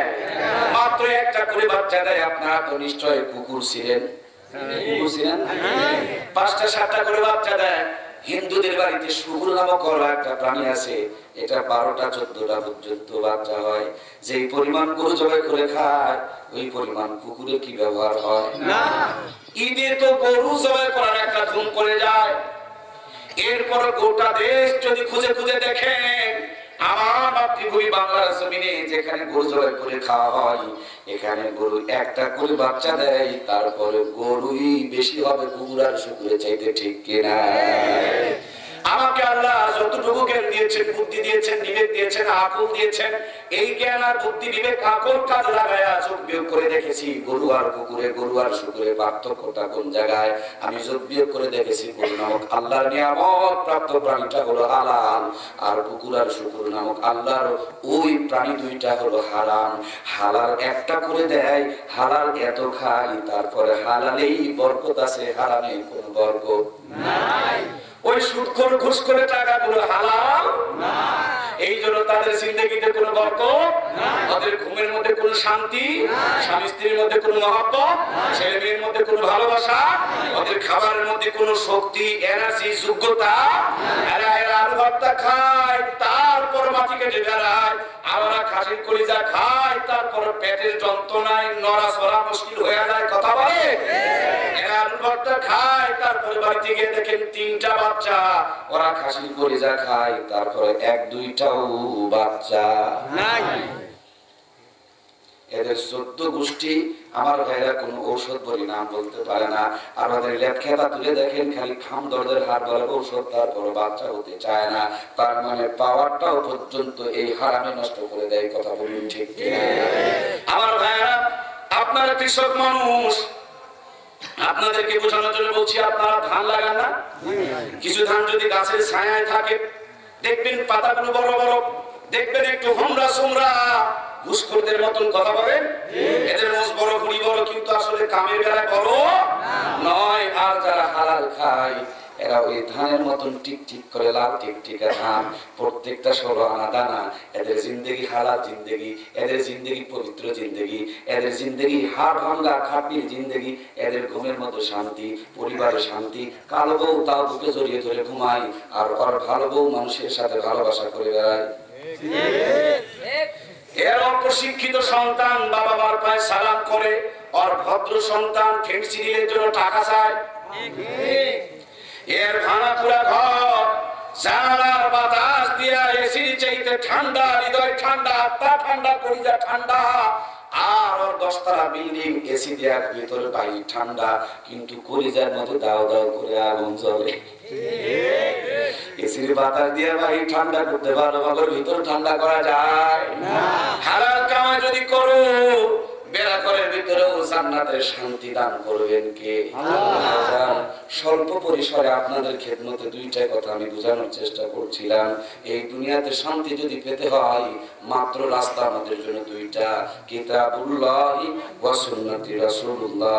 1 নম্বর আল্লাহর কিতাব, 2 নম্বর নবীজির সুন্নাত। 2টা জিনিস যদি আগিয়ে ধরতে পারি, এই 2টা লাইন যদি ফ্রিজে দেন, ফ্রিজের বস্তু ভালো থাকবে। এই 2টা লাইন যদি রড বাল্ব লাগান, আলো দিবে। এই 2টা লাইন যদি মাইকে লাগান, আওয়াজ জোরে হবে। এই 2টা লাইন যদি বেড়া ঘরে লাগান, বেড়া ঘরে জান্নাতের শান্তি কে দিবে? আল্লাহ।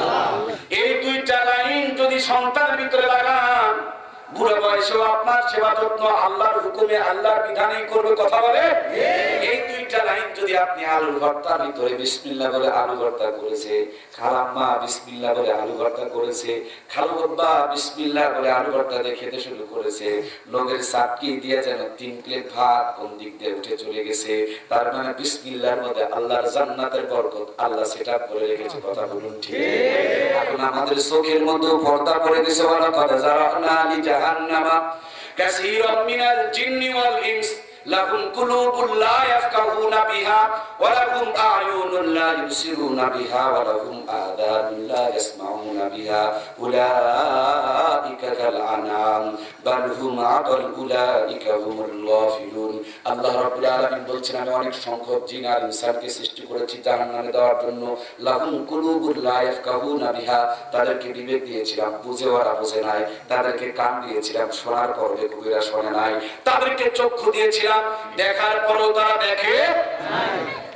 এরা দেখেছে কোটিপতির ঘরে খালি গন্ডগোল আর গরিবের ঘরে শান্তি।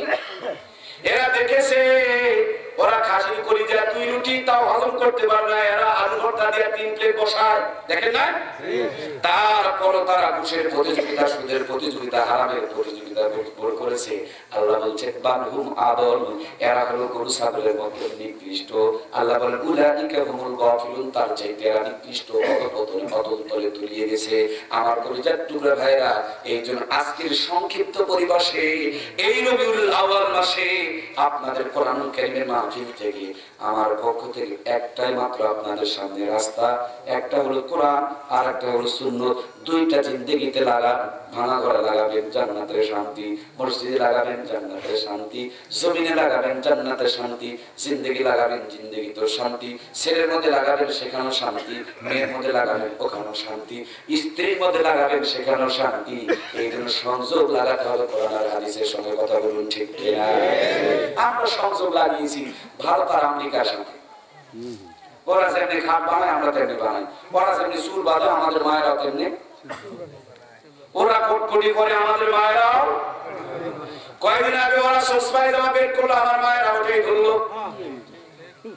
এখন আবার নতুন আর একটা পায়জামা বের হয়েছে, নাম নাকি প্লাজো।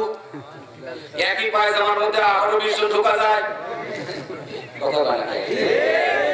এটা গরুকে দিয়ে দেখেন, গরু প্রসাদ করে দিবে, বলে এটা করা জিনিস না। যেটা ছাগল করবে না, গরু করবে না, কুকুর করবে না, সেগুলো নিয়ে টানাটানি।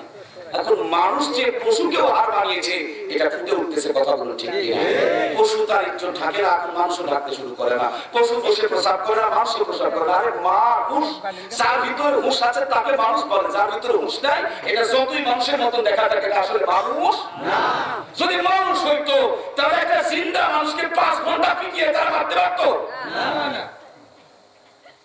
কি করে তাদেরকে মানুষ বলে? যদি তারা মানুষ হতো, জামাই হয়ে বিয়ের 13 দিন পর শাশুড়িকে নিয়ে পালাইতো, আপনাদের টাঙ্গাইলে পালাইতো, কথা বলে না? কথা বলে খবর কি রাখেন না? একটা এরা যদি মানুষ হইতো, আমার জয়পুরহাটে ভাই হয়ে বোনকে বিয়ে করে আজও সংসার করে খাচ্ছে, এদেশের মধ্যে আসলে তাদের আইনের আওতায় আনা হয় নাই, কোরআনের জঘন্যতম অপরাধ করেছে, এরপর তাদেরকে আইনের আওতায় নিয়ে এসে সর্বোচ্চ শাস্তির আওতায় নিয়ে আসা দরকার আছে, কথা বলুন ঠিক কি? আমার ভাইরা মানুষের মতন দেখা যায়, কিন্তু আসলে মানুষ নয়, হুঁশ নাই, বিবেক নাই, আকল নাই, জ্ঞান নাই, আসলে মানুষের মতো দেখা যায়, কিন্তু এটা মানুষ না। মানুষ যদি হতো, বুঝতো যে বসে প্রসাব করলে পারে, প্রসাব ক্লিয়ার হবে, মানুষ নয়, হুঁশ নাই। এই জন্য কুত্তার মতো, কুত্তাও দাঁড়িয়ে স্প্রে করে, ওরাও করে। কুত্তারও ফেরা কোনো লেয় না, এরা কুকুরের পিছনে ডেঙ্গুর আছে, এটা নিচে দিলে ঢেকে যেত, কিন্তু উপরে দিকে দিয়ে ইজ্জত বের করে দেখায়। এদেরও কাপড় আছে, এই জোড়াটা দিয়ে রাখলে পারে ইজ্জতটা রাখতো, কিন্তু ফেরে দিয়ে আঁকে ইজ্জত বের করে দেখায়। মানে কুকুর আর এদের মধ্যে কোনো পার্থক্য নাই। চিড়িয়াখানা গিয়ে দেখবেন লিপস্টিক ছাড়াই বাঁদরের পিছন সাইড বেশি লাভ। আমাদের মায়েরা ঠোঁট লাল করে রাস্তার মধ্যে ঘুরতে চায়, ঠোঁট লাল করা না ভদ্রতা হলে তো বাঁদর বড় ভদ্র হয়ে যাবে, কারণ বিনা লিপস্টিকে বেশি লাভ। এই জন্য আমার মায়েরা, আমরা নবীর উম্মত, আমাদেরকে আদর্শ, আমাদের জিন্দগি পালন করতে হবে সুন্নত দিয়ে, কথা বলুন ঠিক কিনা? মরার আগ পর্যন্ত কিরণ মালা কটকটি পাখির জিন্দগি বাস্তবায়ন করবেন। মরার আগ পর্যন্ত আওয়ামীলীগের বিএনপি জামাত আর জাতীয় পার্টি তাবলিগার পাবলিক খালি টানা হিসেবে করবেন। আর যখনই মরবে সব খুলে ধুইয়া একেবারে গোসল দিয়া কি সুন্দর করে চকলেট মুড়ি করিয়া কবরে চলে যাইতেছে সাদা কাপড় পরে। ওরে মোর পিসাব রে, মরার আগ পর্যন্ত গুতাগুতির ওস্তাদ, মরার আগ পর্যন্ত ফিতনার ওস্তাদ, আর মরার পর সোজা জান্নাতে যেতে চাও, কবরে গিয়ে দেখো ফেরেশতারা গুতান দিয়ে আসল তত্ত্ব বের করবে, কথা বলুন ঠিক কিনা? মরার পর্যন্ত 5 পাপড় তো নয়, 3 পিসে পরে না, 2 পিস ধরে, 2 পিস বাদ দিয়ে 1 পিস পরে, এদিক ওদিক বের করে রাখে, সেমনি আবার মরে সব কাপড় খুলে দিয়া এবার গোসল করিয়া 5টা কাপড় পরায়, রাবেয়ায়, বসরিয়ায়, বানায়, কবরে নামায় পুরো আবার চাদর ধরেও পর্দা করে। অথচ পয়লা বৈশাখে পর্দা। আজকে আসার সময় সাদাম ভাই কোনদের আপনার মরহুম মওলানা আব্দুল হামিদ ভাসানী সাহেবের ওই প্রতিষ্ঠানে গিয়েছিলাম। সন্তোষে গিয়েছিলাম। হ্যাঁ, কি দুরবস্থা। আবার ওখানে যদি মরে যায়, ঢোল বাজায়, ঢাক বাজায়, তবলা বাজায়, যে লোকটা জীবন উৎসর্গ করে দিল এগুলো উৎখাত করার জন্য, এখন তার কবরের পাশেই এগুলো চলতেছে। হায় হায় রে বিবেকহীন মানুষেরা রে। এই মানুষ যদি এখনই মরে যায়, আবার তার পাতলা কাপড় খুলে দিয়ে একে আবার চকলেট মুড়ি দেয়, মরার পর্যন্ত বের করে দেখায়, আর মারার পর ডেকে ডেকে কবরে দেয়। কি সিটারের বাটপাড়ি চলতেছে গোটা দেশে। কবরে যখন নামার দেখবেন, মেয়েদেরকে কবরে নামার সময় করে একটা চাদর ধরে, আপনাদেরকে ধরে। আমি আমার ওস্তাদকে জিজ্ঞেস করেছিলাম কারণ কি? হুজুর বলে যে দেখো, কবরে নামাতে যদি কাপড়টা ডিসপ্লেস হয়ে যায়, তো বেপরদা হয়ে যাবে, মেয়েটা কবরে না যায়, তার জন্য সতর্কতা বলতে করে একটা চাদর ধরে, যাতে করে ডিসপ্লেস হলে পারো কাপড়টা খুলে গেলে পারো, কিংবা এদিক ওদিক হয়ে গেলে যেন ইজ্জত বের না হয়। কি পরিমাণ সতর্কতার পর্দার কথা বলেছেন আল্লাহ। আর আমরা এখন সেই শরীর বের করে দেখায়, আর মরার পরে সতর্কতা সহকারে কবরে যায়। খালি কবরে গিয়ে দেখেন আল্লাহ সব তত্ত্ব ভুতান বের করে নিয়ে আসবে। কথা বলুন ঠিক? এই জন্য ভাইরা আমার, মরার পরে আমরা কি ভুতান খেতে রাজি আছি? এই জন্য মরার আগেই আমাদেরকে সোজা হতে হবে, মরার পরে সোজা হয়ে কোনো লাভ। আমরা এই সোজা বানানোর জন্য মাহফিলটার ব্যবস্থা। এ কথা যারা বুঝেছে তারা জীবনকে কুরবানি করে দিচ্ছে, আর এই কথা যারা বোঝে নাই তারা একটু মাহফিলের বিরোধিতা পরিবারের কথা বলে। অনেক বেকুবারা বলে ওয়াজ করে কিনা। এই মাহফিলে আপনারা যারা বসে আছেন, বুকে হাত লাগান, সবার বুকে হাত লাগান, বুকে হাতে বলেন তো দেখি, এখানে বসার আগে আপনার মনের অবস্থা যেরকম ছিল, এখন কি পরিবর্তন হয়েছে না? ওই গাধারা বলে যে কোনো লাভ নেই। আপনারা বললেন যে পরিবর্তন হয়েছে। পরিবর্তন হয়, কিন্তু বোঝার মতো ওদের বিবেক নাই।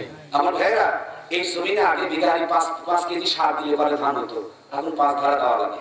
তাই বলে আপনারা সার দেওয়া বন্ধ করছেন না বাড়াইছে? ও আগে জমিনেরও পাওয়ার বেশি ছিল, সারেরও পাওয়ার বেশি ছিল। আগেকার বক্তৃতা এখনকার বক্তৃতার পার্থক্য, আগে শ্রোতারও পাওয়ার বেশি, বক্তারও পাওয়ার বেশি।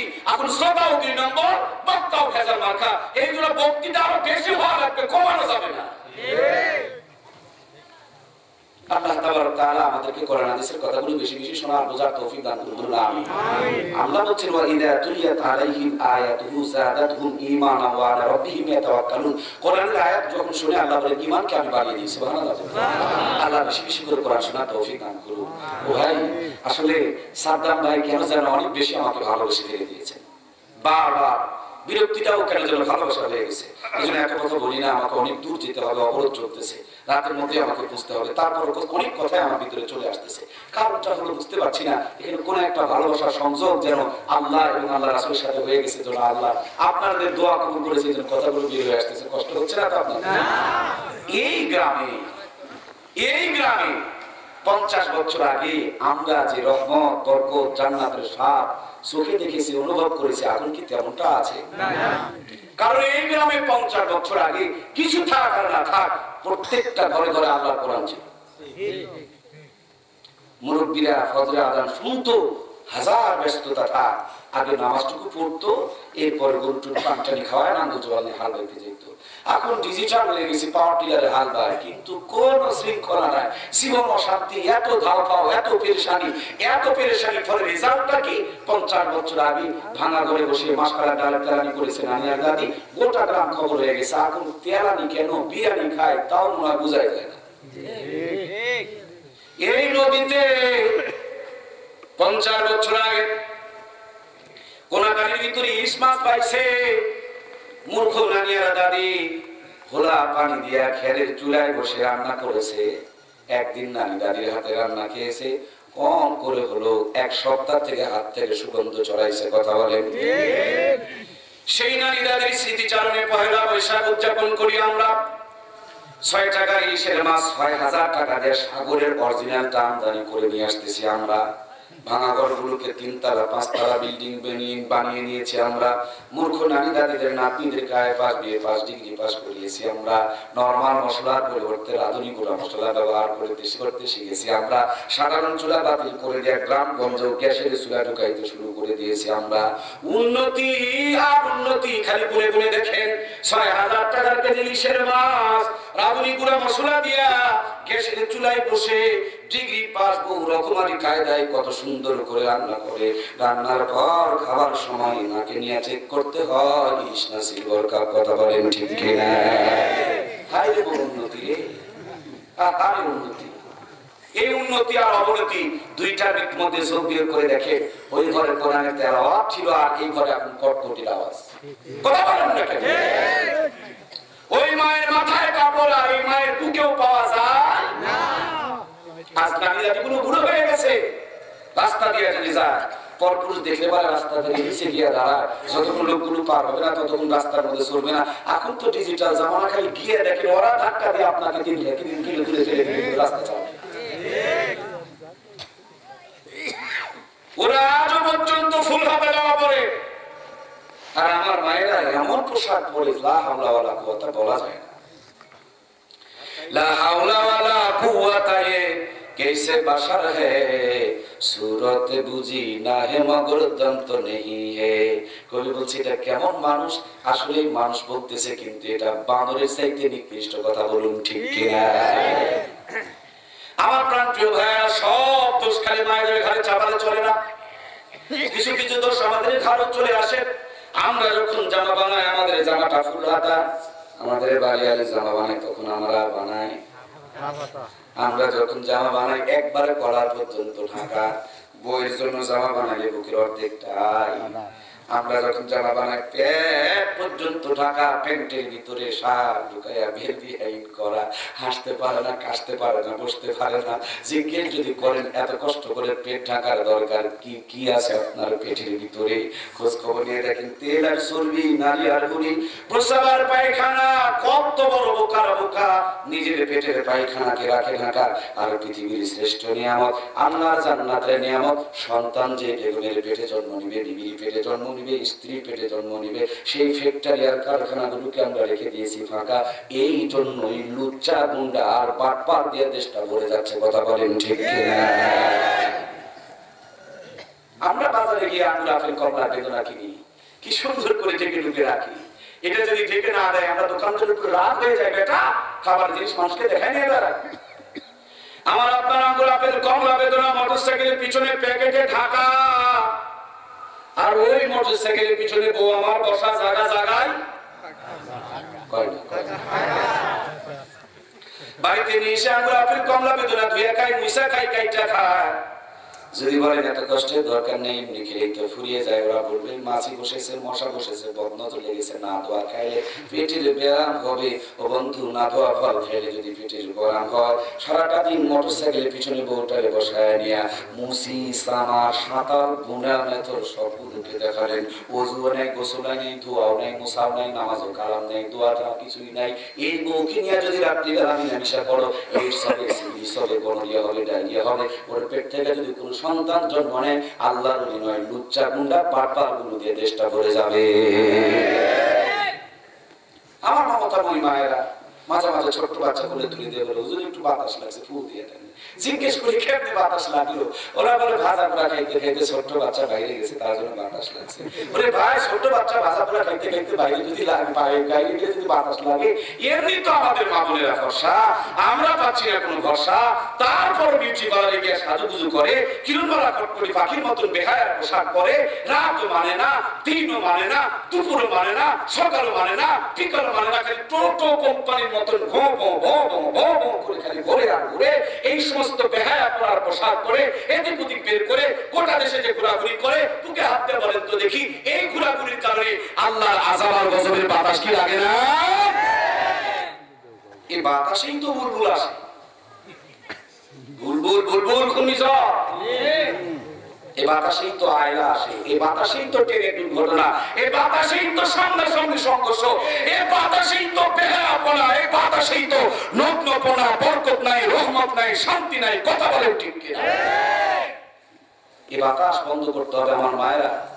পর্দা মারার আগে পর্দা মারার পরে করে লাভ আল্লাহ বলছিল কারণ ফি বুয়ুতিকুন্না ওয়ালা তাবারুজনা তাবারুজাল জাহিলিয়াতিল উলা জাহিলি মেয়েদের মতন চলিও না। আল্লাহ তাআলা যতটুকু কথা বলেছে আমাকে সহ আমাদের সকলকে আমল করার তৌফিক দান করুন আমিন। পরিজাত টুকরা প্রিয় ভাইরা, মাহফিলটা প্রত্যেক বছর হোক, সবাই তো চায়। আমাদের কোনো দলাদলি আছে না। যাত্রা লাগালে তো সবাই সমান এসে টিকিট কাটেন, কিন্তু মাহফিল করলে কেন কোথায় শুরু করেন? অমুকে যাত্রা টিকিট করে আইন নিয়ে আসছে, আমি কাটতে যাবো না, আমি দেখবো না। আপনি তো সামনে চেয়ারে বসে, কিন্তু মাহফিলে কেন গুতাগুতি, মসজিদে কেন গুতাগুতি, মাদ্রাসায় কেন গুতাগুতি? বুঝতে হবে নেক্সট সুরতে শয়তান আমাদেরকে দিয়ে ধোঁকা দিচ্ছে। কথা বলুন ঠিক কিনা? সেই করুন একটা সৌর যদি ভালো কাজ করে, ওই ভালো কাজকে আমরা সমর্থন করবো, সাপোর্ট দিব। আমরা আছি, রাজি আছি, রাজি আছি ইনশাআল্লাহ। এখানে যেহেতু দুই গোত্রের মানুষ আপনারা বসবাস করেন, আমার একটু নলেজে এসেছে, আর আমি এটা 100% ভুক্তভোগী। সেই জন্য বিনয়ের সঙ্গে দুইটা হাত জড়ো করে আমি 11 বার আল্লাহ হয়ে গেছি। আমি হাজার হাজার মানুষকে নিয়ে আল্লাহ ঘরে দোয়া করেছি। আমি নিজে চোখে দেখেছি, কেউ বুকে হাত বেঁধে নামাজ পড়ে, কেউ নাভিতে হাত বেঁধে নামাজ পড়ে, কেউ হাত ছেড়ে দিয়ে নামাজ পড়ে। ও কলিজার টুকরা ভাই, মক্কাতে যদি সব 3 জায়গাতে হাত বেঁধে নামাজ হয়, তোমার এখানে হবে না কেন?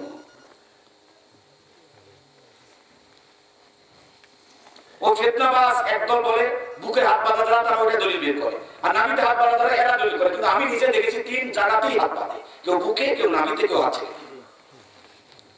বাবা বলেন ভুল বললাম?